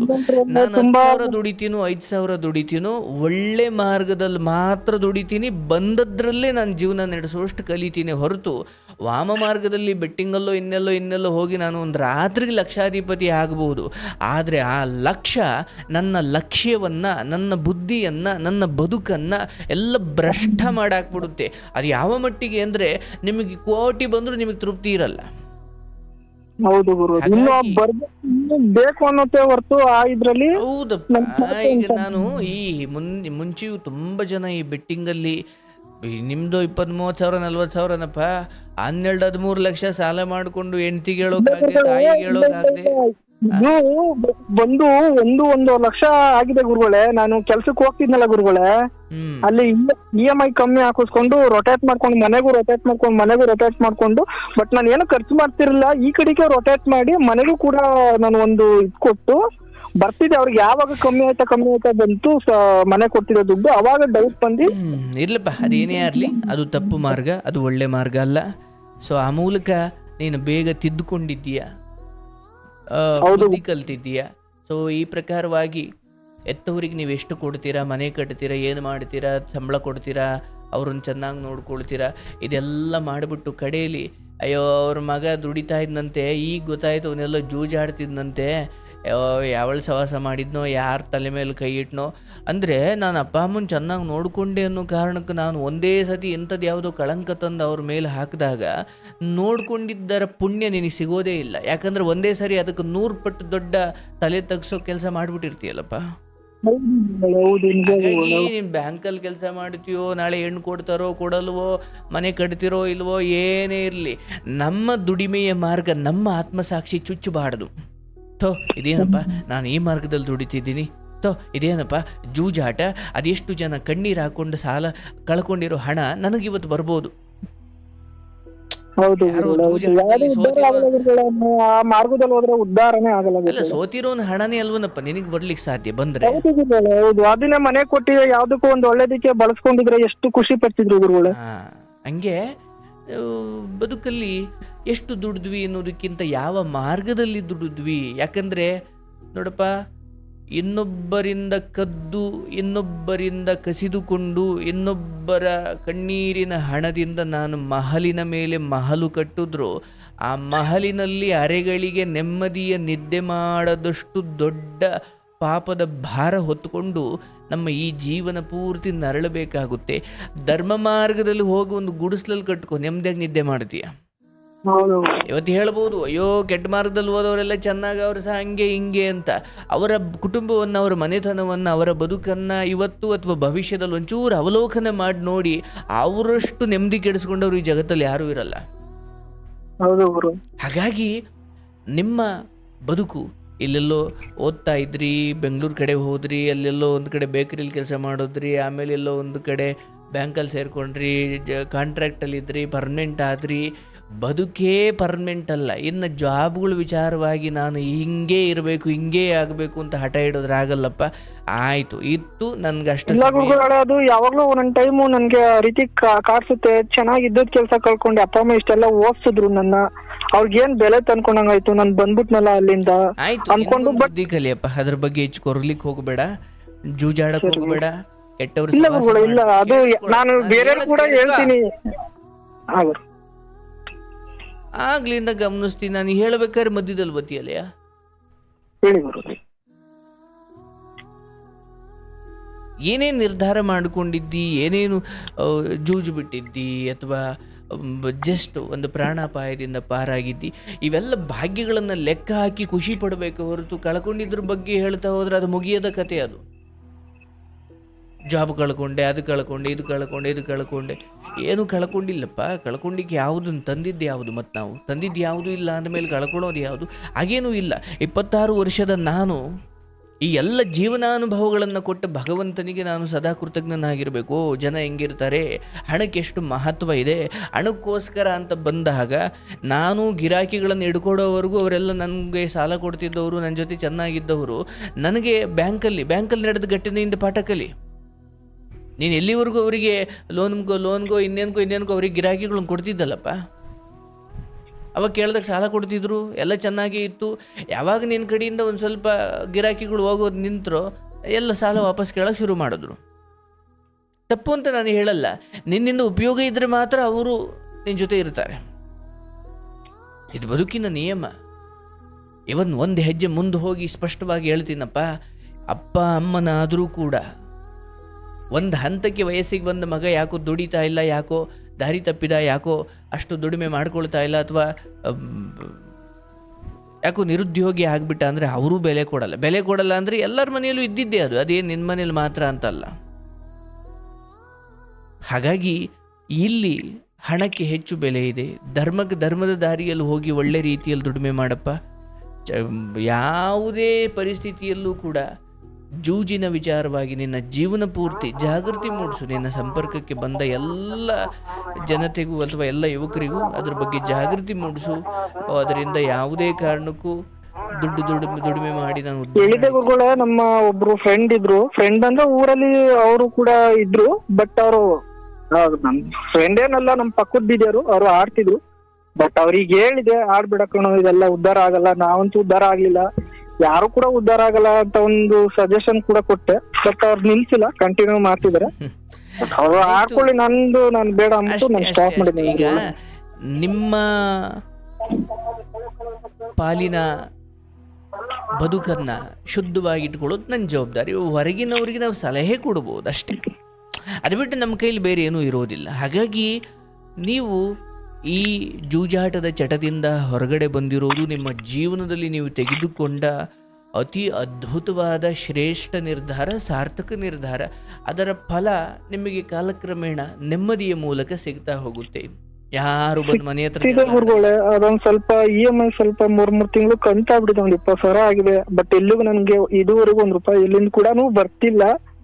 ನನ್ಗೆ ಇವಾಗ ರೀಸೆಂಟ್ ಆಗಿ ಒಂದು ಇಂಟರ್ವ್ಯೂ, ಮುತ್ತೂಟಲ್ಲಿ ಒಂದು ಇಂಟರ್ವ್ಯೂ ಆಯ್ತು. ಅಲ್ಲೆಲ್ಲ ಡಾಕ್ಯುಮೆಂಟೇಶನ್ ಎಲ್ಲ ಆಗಿದೆ. ಅತಿ ಶೀಘ್ರದಲ್ಲಿ ಹೆಚ್ಚ ಕಡೆಯಿಂದ ಮೇಲ್ ಕೂಡ ಬಂತು. ಇನ್ನೇನ್ ಜಾಬ್ ಆಗ್ಬೋದು ಅನ್ಕೊಂಡಿದ್ದೀನಿ ಗುರುಗಳೇ. ಆಗಲಪ್ಪ, ದೇವ್ರ ದಯೆಯಿಂದ ಎಲ್ಲಿ ಅಪ್ಲೈ ಮಾಡಿದ್ದೀರೋ ಅಥವಾ ಎಲ್ಲಿ ನಿರೀಕ್ಷೆ ಮಾಡ್ತಿದ್ದೀರೋ ಅದು ಈಡೇರಲಿ. ಖಂಡಿತ ದೇವರು ನಿಮಗೆ ಅಂಥದ್ದೊಂದು ಶ್ರೇಷ್ಠವಾದ ಅವಕಾಶವನ್ನು ಭಗವಂತ ಕರುಣಿಸಲಿ, ಅದು ನನ್ನ ಹಾರೈಕೆ ಕೂಡ. ಆದರೆ ಈ ಸಂಬಳ, ಕೆಲಸ ಇದೆಲ್ಲದಕ್ಕೂ ಮೀರಿ ನೀವು ಒಂದು ಚಟದಿಂದ ಹೊರಗಡೆ ಬಂದಿದ್ದೀರಿ, ಅದು ನಿಮ್ಮ ಜೀವನದ ಗೆಲುವು. ಯಾಕಂದರೆ ಎಷ್ಟು ಅಡಿಕ್ಟ್ ಆಗಿರ್ತಾರೆ ಅಂದರೆ, ಈ ಎಲ್ಲ ಹೋಗಿ ಕೃಷ್ಣ ಬಂದು ಹೇಳಿದ್ರು ಬಿಡೋಕೆ ಆಗದೆ ಇರೋವಷ್ಟು ಅಡಿಕ್ಟ್ ಆದಾಗ, ಅದು ಹೇಗೆ ಪ್ರೀತಿಸಿದ ಒಬ್ಬ ಹುಡುಗ ಹುಡುಗಿಗೋಸ್ಕರ ಸಿಗಲಿಲ್ಲ ಅನ್ನೋ ಕಾರಣಕ್ಕೆ ಆತ್ಮಹತ್ಯೆ ಮಾಡಿಕೊಳ್ತಾನು, ಮತ್ತು ಅವಳನ್ನು ಬಿಟ್ಟಿರ್ಲಿಕ್ಕೆ ಆಗೋದೇ ಇಲ್ಲ ಅನ್ನೋ ಸ್ಥಿತಿ ತಲುಪಿದಾಗ ಅಪ್ಪ ಅಮ್ಮನೂ ಕೂಡ ಅವನಿಗೆ ಮುಖ್ಯವಾಗಲ್ಲ, ಅವನು ಆತ್ಮಹತ್ಯೆ ನಿರ್ಧಾರ ಮಾಡ್ತಾನೆ. ಅದಕ್ಕಿಂತ ಹೆಚ್ಚಿನ ಚಟ ಈ ಜೂಜಿನದ್ದು. ಅವನು ಹೇಗಿರ್ತಾನೆ ಅಂದರೆ, ಒಂದು ಬಿಡಬೇಕು ಅಂತ ಆಸೆ ಇರುತ್ತೆ, ಆದರೆ ಮಾಡಿರುವ ಸಾಲವನ್ನು ಅಲ್ಲೇ ದುಡ್ದು ತೀರಿಸ್ಬಿಟ್ಟು ಬಿಟ್ಬಿಡೋಣ ಅಂತ ತೀರ್ಸಕ್ಕೆ ಹೋಯ್ತಾನೆ, ಅದು ಡಬಲ್ ಆಗುತ್ತೆ.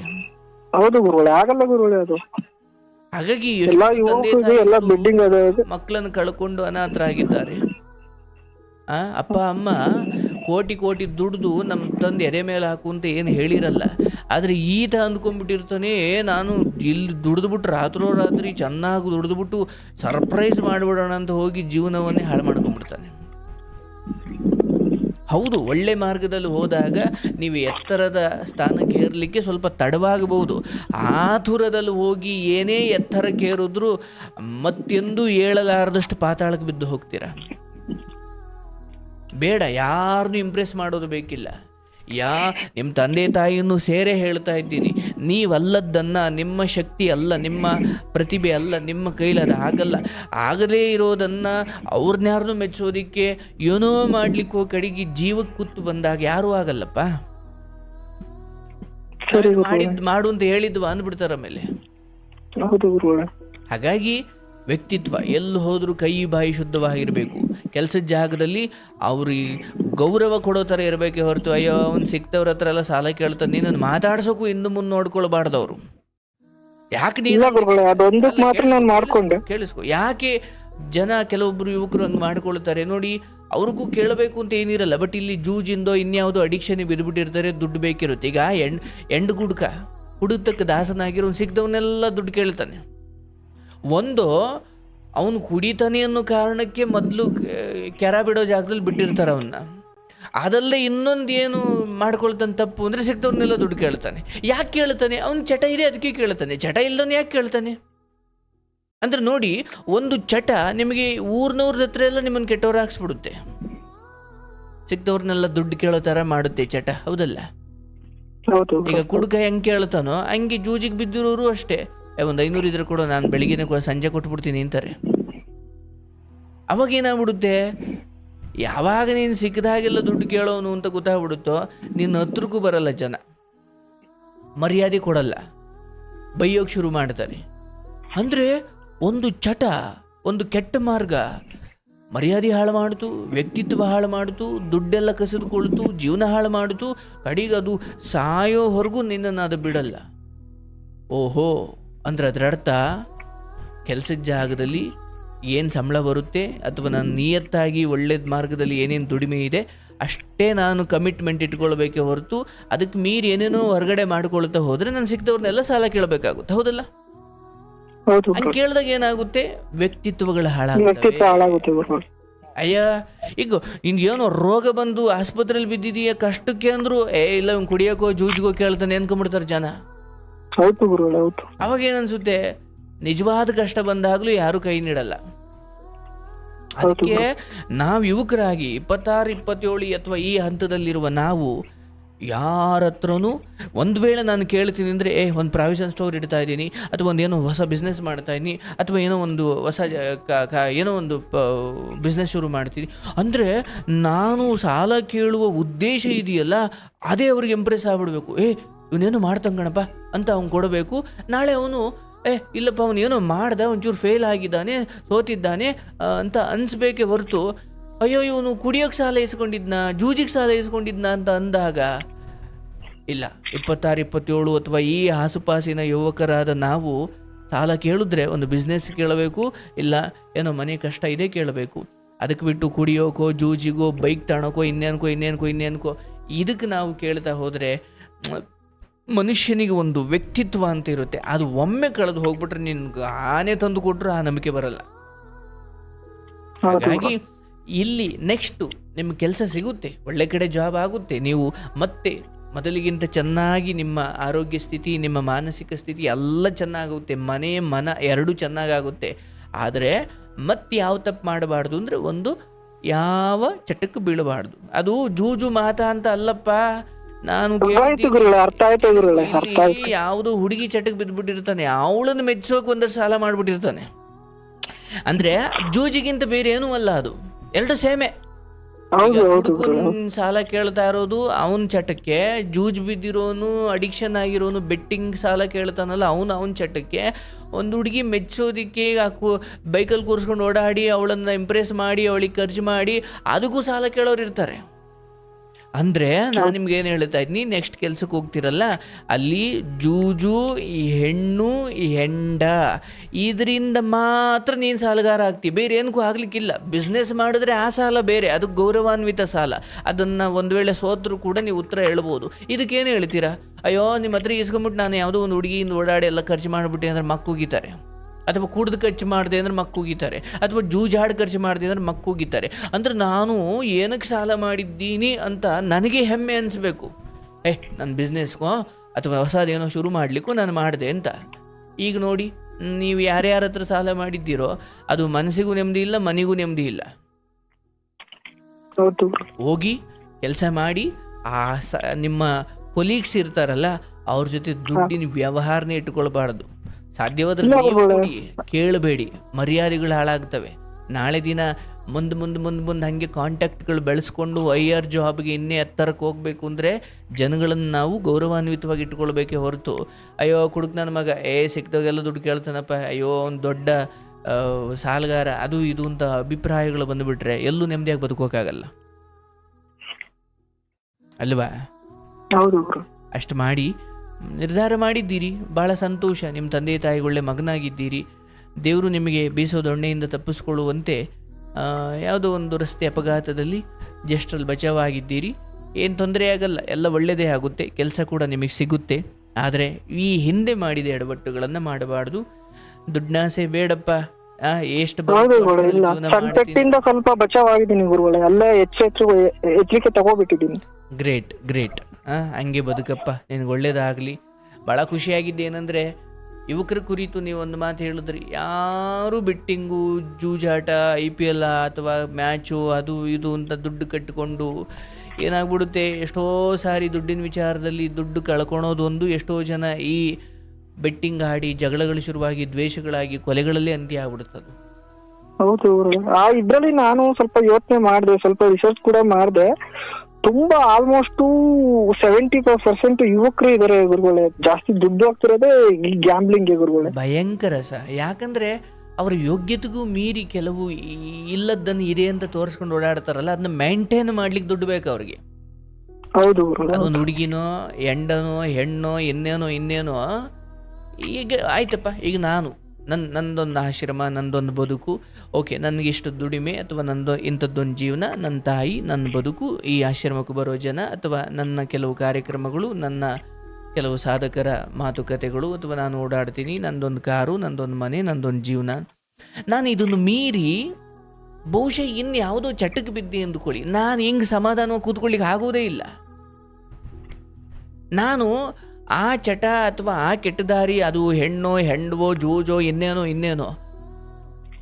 ಇಲ್ಲಿ ಹಾಕಬೇಕಾಗಿರೋ ಇನ್ವೆಸ್ಟ್ಮೆಂಟ್ನೆಲ್ಲ ನಾನು ಅಲ್ಲಿ ಹಾಕ್ತೀನಿ, ಅಲ್ಲಿಗೆ ಸಾಲದೆ ಹೋದರೆ ಸಾಲ ಕೇಳ್ತೀನಿ. ಒಂದು ಹಂತ ಹೋದ್ಮೇಲೆ ಎಷ್ಟು ದೊಡ್ಡ ಹಳಿ ತಪ್ಪಿದ ರೈಲು ಹಾಕ್ತೀನಿ ಅಂದರೆ, ನನ್ನನ್ನು ನಂಬಿದವ್ರಿಗೂ ನಾನು ಗುರಿ ತಲುಪಿಸಲ್ಲ, ನಾನೂ ಗುರಿ ತಲುಪಲ್ಲ. ಹಳಿ ತಪ್ಪಿದ ರೈಲು ಆಕ್ಸಿಡೆಂಟ್ ಆಗಿ ಎಲ್ಲ ಮುಳುಗಿ ಹೋಗ್ಬಿಡುತ್ತೆ ಜೀವನ. ಹಾಗಾಗಿ ನಿಮ್ಮ ದುಡಿಮೆ 10,000 ಇದೆಯಾ, 15,000 ಇದೆಯಾ, ಸರಿ, ಅದಕ್ಕೆ ತಕ್ಕಂತೆ ಜೀವನ ಮಾಡಬೇಕು. ಯಾರೋ ಹೇಳ್ಬೋದು, ಇರೋದೊಂದು ಜನ್ಮ, ಸಾಲ ಮಾಡಾದ್ರೂ ತುಪ್ಪ ತಿನ್ನು, ಹಂಗೆ ಮಾಡು ಹಿಂಗೆ ಮಾಡು. ಇಲ್ಲಪ್ಪ, ಯಾರೂ ಬರಲ್ಲ ಹಂಗೆ ಹೇಳ್ದವರು. ಕಡೆಗೆ ನಿನ್ನ ಅಪ್ಪ ಅಮ್ಮನೇ ನೋಡಬೇಕು ಅಲ್ವನಪ್ಪ? ಹೌದು, ಯಾರು ಬರಲ್ಲ.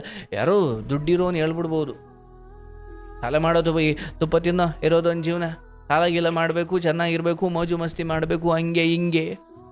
ಏನೋ ಮೋಜು ಆ ಮಸ್ತಿ ರೀತಿಲಿ ನನ್ನ ಸೆಕೆಂಡ್ PUC ನಲ್ಲಿ ಒಬ್ರು ಫ್ರೆಂಡ್ ಇದ್ರು. ಅವ್ರ ಒಂದ್ ಸ್ವಲ್ಪ ಹುಡುಗಿ ಸಹವಾಸ ಜಾಸ್ತಿ ಇದೆ. ಯಾವಾಗ್ಲಾದ್ರೂ ಫೋನ್ ಮಾಡಿದಾಗ ಕರೆಯೇನು ಬಾರೋ ನೀನು ಇರೋದೊಂದ್ ಲೈಫ್ ಮಾಡು, ಹಿಂಗೆ ಇರೋ ಆರಾಮಾಗಿರೋ ಅಂತ ಕರೆಯೇನು. ಬಟ್ ನಾನು ಹೋಗ್ತಿರ್ಲಿಲ್ಲ. ಅವನಿಗೂ ಬುದ್ಧಿ ಹೇಳೋಣ, ಇವೆಲ್ಲ ಒಳ್ಳೇದಲ್ಲ ಕಣೋ, ಮುಂದೆ ಒಳ್ಳೇದ್ ಕೂಡ ಆಗಲ್ಲ. ನಮ್ಗಿರೋದ್ರಲ್ಲಿ ಇನ್ನೂ ಅದಕ್ಕೆ ಇನ್ನೂ ತುಂಬಾ ಟೈಮ್ ಇದೆ. ಆ ಟೈಮ್ ಬಂದಾಗ ಅದೆಲ್ಲ ಆಗುತ್ತೆ.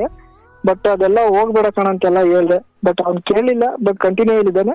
ಬಟ್ ನಾನು ಡಿಸ್ಕಂಟಿನ್ಯೂ ಮಾಡಿಲ್ಲ. ಅವನ ಹತ್ರ ಮಾತಾಡೋದಿಲ್ಲ, ಏನಿಲ್ಲ. ಯಾವಾಗ್ಲಾರು ಕಾಲ್ ಮಾಡಿದ್ರೆ ಚೆನ್ನಾಗಿದೀಯಪ್ಪ, ಊಟ ಮಾಡ್ದಪ್ಪ ಅಂತ ಅಷ್ಟ್ ಕೇಳ್ತೀನಿ. ಅಷ್ಟ್ ಬಿಟ್ರೆ ನೀನು ಕೇಳಲ್ಲ. ಅಷ್ಟೇ ಸರ್. ಈ ಗಂಧದವನ ಜೊತೆ ಗುದ್ದಾಡಿ ಸಗಣಿಗೆ ಅವನ ಜೊತೆ ಮುದ್ದಾಡಬೇಡಿ, ಆಯ್ತಾ? ಗಂಧದವನ ಜೊತೆ ಗುದ್ದಾಡಿದ್ರು ಕೂಡ ನಿಮ್ಮ ಮೈಗೆ ಗಂಧವೇ ಅಂಟುತ್ತೆ, ಗಮ್ಮಂತೀರ. ಅವನ ಹತ್ರ ದುಡ್ಡಿದೆ ಗುರುಗಳೇ, ದುಡ್ಡಿದೆ, ಎಲ್ಲಾ ಇದೆ. ಬಟ್ ಅವನು ಹೆಲ್ತ್ ಅಂದ್ರೆ ಅವನ್ಗೆ ಇನ್ನೂ ಕೆಟ್ಟಿಲ್ಲ. ಯಾವಾಗ್ಲಾರ ಮುಂದೆ ಕೆಡುತ್ತೆ ಅನ್ಕೊಂಡಿದೀನಿ ಅವ್ನ್. ಬಟ್ ಅವ್ನ್ ಬಾಡಿ ಎಲ್ಲ ಇರೋದೆಲ್ಲ ಫುಲ್ ಸಣ್ಣ ಇದ್ದಾನೆ. ಬಟ್ ಅವ್ನ ಮುಂದೆ ಕೆಡುತ್ತೆ. ಅದು ದುಶ್ಚಟಕ್ಕೆ ಬಿದ್ದಾಗ ಅವ್ರಿಗೆ ಬಿಟ್ಟಿದ್ದು ಗುರುಗಳೇ, ನಾವೇನು ಹೇಳ್ಬಾರ್ದು. ಯಾರಾದ್ರೂ ಅಷ್ಟೇ, ಹಾಲು ಕುಡಿದವರೇ ಬದುಕಲ್ಲ ಅನ್ನಂಗೆ ಒಳ್ಳೆ ಮಾರ್ಗದಲ್ಲಿ ಹೋದಾಗಲೇ ಪ್ರಾರಬ್ಧದಕ್ಕೆ ಒಳಗಾಗಿ, ವಿಧಿಯ ಕೈವಾಡಕ್ಕೆ ಒಳಗಾಗಿ ಒಳ್ಳೆ ಮಾರ್ಗದಲ್ಲಿರೋರಿಗೆ ನೆಮ್ಮದಿ ಇಲ್ಲದ ಕಾಲ. ಅಂಥದ್ರಲ್ಲಿ ಈ ಕೆಟ್ಟ ದಾರಿಯಲ್ಲಿ ಹೋಗಿರೋರು ಯಾಕೆ ಚೆನ್ನಾಗಿರ್ತಾರೆ ಅಂದರೆ ಅವ್ರಿಗೊಂದು ಹಳೇ ಪುಣ್ಯ ಇರುತ್ತೆ. ಅದೊಂಚೂರು ಕಾಯೋವರೆಗೂ ಅವ್ರು ಹಂಗಿರ್ತಾರೆ. ಅದು ಮುಗಿದ ಮರುಕ್ಷಣವೇ ಅವ್ರ ಬದುಕು ಸಾಕ್ಷಾತ್ ನರಕ. ಹಾಗಾಗಿ ಅದನ್ನೆಲ್ಲ ನಾವು ಅಯ್ಯೋ ಅವ್ರು ಚೆನ್ನಾಗೇ ಅವರೇ ಅಂದ್ಕೊಂಡು ಎಷ್ಟೋ ಸಾರಿ ನಾವು ಆ ನಿರ್ಧಾರ ಮಾಡಿಬಿಡ್ತೀವಿ. ಯಾಕಂದರೆ ಅವರ ಹಿಂದಿನ ಜನ್ಮದ ಒಂದು ಚಿಕ್ಕ ಪುಣ್ಯ ಕಾಯ್ತಾ ಇರುತ್ತಂತೆ. ಹೇಗೆ ಮಳೆ ಬರುತ್ತೆ, ಮಳೆಯ ಮೋಡ ವಾತಾವರಣ ಅಂದರೆ ಮಳೆ ಮೋಡಗಳು ನಿರ್ಮಾಣವಾಗುತ್ತವೆ, ಮಳೆ ಬರುತ್ತೆ. ಎಷ್ಟೊತ್ತು ಬರುತ್ತೆ? ಮಳೆಯ ಮೋಡ ಇರೋವರೆಗೂ ಬರುತ್ತೆ. ಆಮೇಲೆ ಯಥಾವತ್ತು ಮೋಡ, ಯಥಾವತ್ತು ಆಕಾಶ. ಹಾಗೆ ಒಂದು ಪುಣ್ಯದ ಕಾಲ, ಅದು ಮಳೆ ಮೋಡ ಇದ್ದ ಹಾಗೆ ಚಲಿಸುವ ಮೋಡ. ಅದು ಒಂದು ಹಂತ ಆದಮೇಲೆ ಮತ್ತೆ ಮಾಯವಾಗುತ್ತೆ, ಮತ್ತೆ ಯಥಾವತ್ತು ಬದುಕು. ಹಾಗಾಗಿ ಪುಣ್ಯ ನಡೆಯುವ ಸಮಯದಲ್ಲಿ ನಿಮಗೆ ಅಧಿಕಾರ ಸಿಗುತ್ತೆ, ಅಂತಸ್ತು ಸಿಗುತ್ತೆ, ಐಶ್ವರ್ಯ, ಭೋಗ, ವೈಭೋಗಗಳು, ಹೆಣ್ಣು, ಹೊನ್ನು, ಮಣ್ಣು ಎಲ್ಲ ಸಿಗುತ್ತೆ.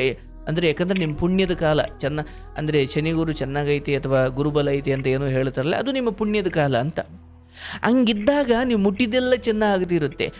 ಆಗ ಮನುಷ್ಯ ಅಹಂಕಾರಕ್ಕೊಳಗಾಗ್ಬಿಡ್ತಾನೆ, ಮಾಡಿಬಿಡ್ತಾನೆ. ಆ ಪುಣ್ಯ ಮುಗಿದ ಮರುಕ್ಷಣದಿಂದಲೇ ಈ ಪುಣ್ಯ ಇದ್ದ ಕಾಲದಲ್ಲಿ ಮಾಡಿದ ಎಡವಟ್ಟುಗಳೆಲ್ಲ ಪುಣ್ಯ ಮುಗಿದ ಮೇಲೆ ಸಾಕ್ಷಾತ್ ನರಕ ತೋರಿಸೋಕೆ ಶುರುವಾಗುತ್ತವೆ. ಆಗ ನಮಗೇನು ಅನಿಸ್ಬಿಡುತ್ತೆ, ಹೊರಗಡೆಯಿಂದ ನೋಡೋರಿಗೆ, ಏನಪ್ಪ ಅವ್ನು ಕೆಟ್ಟ ದಾರಿಲಿದ್ದರೂ ಒಳ್ಳೆ ಬದುಕನ್ನೇ ಮಾಡ್ತಾವನೆ, ನಾವು ಸತ್ಯ ಧರ್ಮ ಅಂದ್ಕೊಂಡು ನಾವು ಹಿಂಗಿದ್ದೀವಿ ಅಂತ.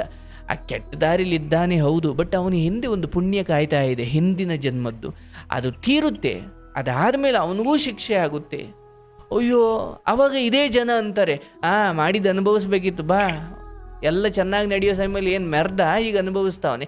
ಅಂದ್ರೆ ಆ ಮೆರ್ದ ಅನ್ನೋ ಕಾಲ ಇದೆಯಲ್ಲ, ಅದು ಪುಣ್ಯದ ಕಾಲ. ಅನುಭವಿಸೋ ಕಾಲ ಇದೆಯಲ್ಲ, ಅದು ಒಂದು ಕೆಟ್ಟ ಗಳಿಗೆಯ ಸಮಯ. ಹಾಗಾಗಿ ಬದುಕಲ್ಲಿ ನಾನು ಹೇಳೋದು, ಯಾರೋ ಕೆಟ್ಟ ದಾರಿಲಿ ಹೋಗಿ ಸುಖವಾಗಿದ್ದಾರೆ ಅಂದುಕೊಂಡು ನಾವು ಆ ದಾರಿಗೆ ಹೋಗೋದು ಬೇಡ. ಯಾಕಂದರೆ ಆ ಕೆಟ್ಟ ದಾರಿಲಿ ಹೋಗುತ್ತಿದ್ದಾನೆ, ಸುಖವಾಗಿದ್ದಾನೆ ಅಂತ ಏನು ಹೇಳ್ತಿದ್ದೀರಿ, ಅವನದೊಂದು ಯಾವುದೋ ಹಳೆ ಪುಣ್ಯ ಅವನು ಕಾಯ್ತಾ ಇದೆ. ಅದರ ನಂತರ ಅವನು ಪಾತಾಳಕ್ಕೆ ಹೋಗಲೇಬೇಕು. ಸೊ ಹಾಗಾಗಿ ಸತ್ಯದಲ್ಲಿರಿ, ಒಳ್ಳೆ ದಾರಿಯಲ್ಲಿರಿ, ನಿಮ್ಗೆ ಒಳ್ಳೇದಾಗಲಿ, ಕೆಲಸ ಸಿಗಲಿ, ಶುಭವಾಗಲಿ, ತಂದೆ ತಾಯಿ ಚೆನ್ನಾಗಿ ನೋಡ್ಕೊಳ್ಳಿ, ಜೂಜಿನ ತುಂಬಾ ಖುಷಿ ಆಯ್ತು ನಿಮ್ಮ ಹತ್ರ ಮಾತಾಡ್ಕೊಂಡಿದ್ದಕ್ಕೆ. ತುಂಬಾ ಖುಷಿ ಆಯ್ತು ಗುರುಗಳೇ. ನಿಮ್ಮ ಒಂದು ವಿಡಿಯೋ ಇಂದ ನಾನು ತುಂಬಾ ಬದಲಾವಣೆ ಆದೆ. ಮತ್ತೆ ಯುವಕರಿಗೂ ಒಂದು ಮಾತು ಹೇಳ್ತೀನಿ, ಯಾರಿಗೂ ಕೂಡ ಒಂದೇ ಸಲ ಕಂಟ್ರೋಲ್ ಮಾಡಕ್ ಆಗಲ್ಲ. ಅದು ಆ ರೀತಿ ಮೈಂಡ್ ಡೈವರ್ಟ್ ಆ ರೀತಿ ಮಾಡಿರ್ತಾರೆ ಗ್ಯಾಮ್ಲಿಂಗ್ ಅಲ್ಲಿ. ಬಟ್ ಎಲ್ರೂ ಕೂಡ ಹೋಗ್ತಾ ಕಂಟ್ರೋಲ್ ತಗೋಬೇಕು. ಆಡ್ಬಾರ್ದು ಅಂತ ಕಂಟ್ರೋಲ್ ಬಂದಾಗಲೇ ಅದೊಂದು ಇದ್ರಲ್ಲಿ ನಮ್ ಬದಲಾವಣೆಯಲ್ಲಿ ಒಂದು ಕಂಟ್ರೋಲ್ ಸಿಗುತ್ತೆ ಅಂತ ಅದೊಂದು ಕಿವಿ ಮಾತು ಹೇಳ್ತೀನಿ ಎಲ್ರಿಗೂ. ಎಕ್ಸಾಕ್ಟ್ಲಿ ನೀವು ತುಂಬಾ ಚೆನ್ನಾಗಿ ಹೇಳಿದ್ರಿ. ಯಾಕಂದ್ರೆ ಮೈಗೆ ಅಂಟಿಸಿಕೊಂಡು ಅಥವಾ ಅಡಿಕ್ಟ್ ಆಗಿ ಬಿಡಿಸ್ಕೊಳ್ಳೋದಕ್ಕಿಂತ ಸಂಪರ್ಕಕ್ಕೆ ಹೋಗಬೇಡಿ ಅನ್ನೋದು ಮೊದಲ ಸಲಹೆ. ಒಂದು ವೇಳೆ ಆಗಿರೋರಿಗೆ ನಾನು ಹೇಳೋದು, ಜೀವನಕ್ಕಿಂತ ದೊಡ್ಡದು ಯಾವುದೂ ಇಲ್ಲ. ಬದುಕಿದ್ರೆ ಭಿಕ್ಷೆ ಬೇಡ್ಕೊಂಡಾದ್ರೂ ಜೀವನ ಮಾಡ್ಬೋದು. ಈ ಸುಂದರವಾದ ಪ್ರಕೃತಿ, ಬೆಟ್ಟ ಗುಡ್ಡ, ಆಕಾಶ, ಭೂಮಿ ಅಥವಾ ಸರೋವರಗಳು ಅಥವಾ ಈ ಸುಂದರವಾದ ಪ್ರಪಂಚ, ಇದನ್ನು ನೋಡಲಿಕ್ಕೆ ನಾವು ಜೀವಂತವಾಗಿದ್ದರೆ ಸಾಕು. ನಾವು ಹೆಂಗಾದ್ರೂ ಮಾಡಿ ಹೆಚ್ಚು ಹಣ ಮಾಡಿ ಎಲ್ಲರೂ ಮುಂದೆ ಚೆನ್ನಾಗಿರ್ಬೋದು.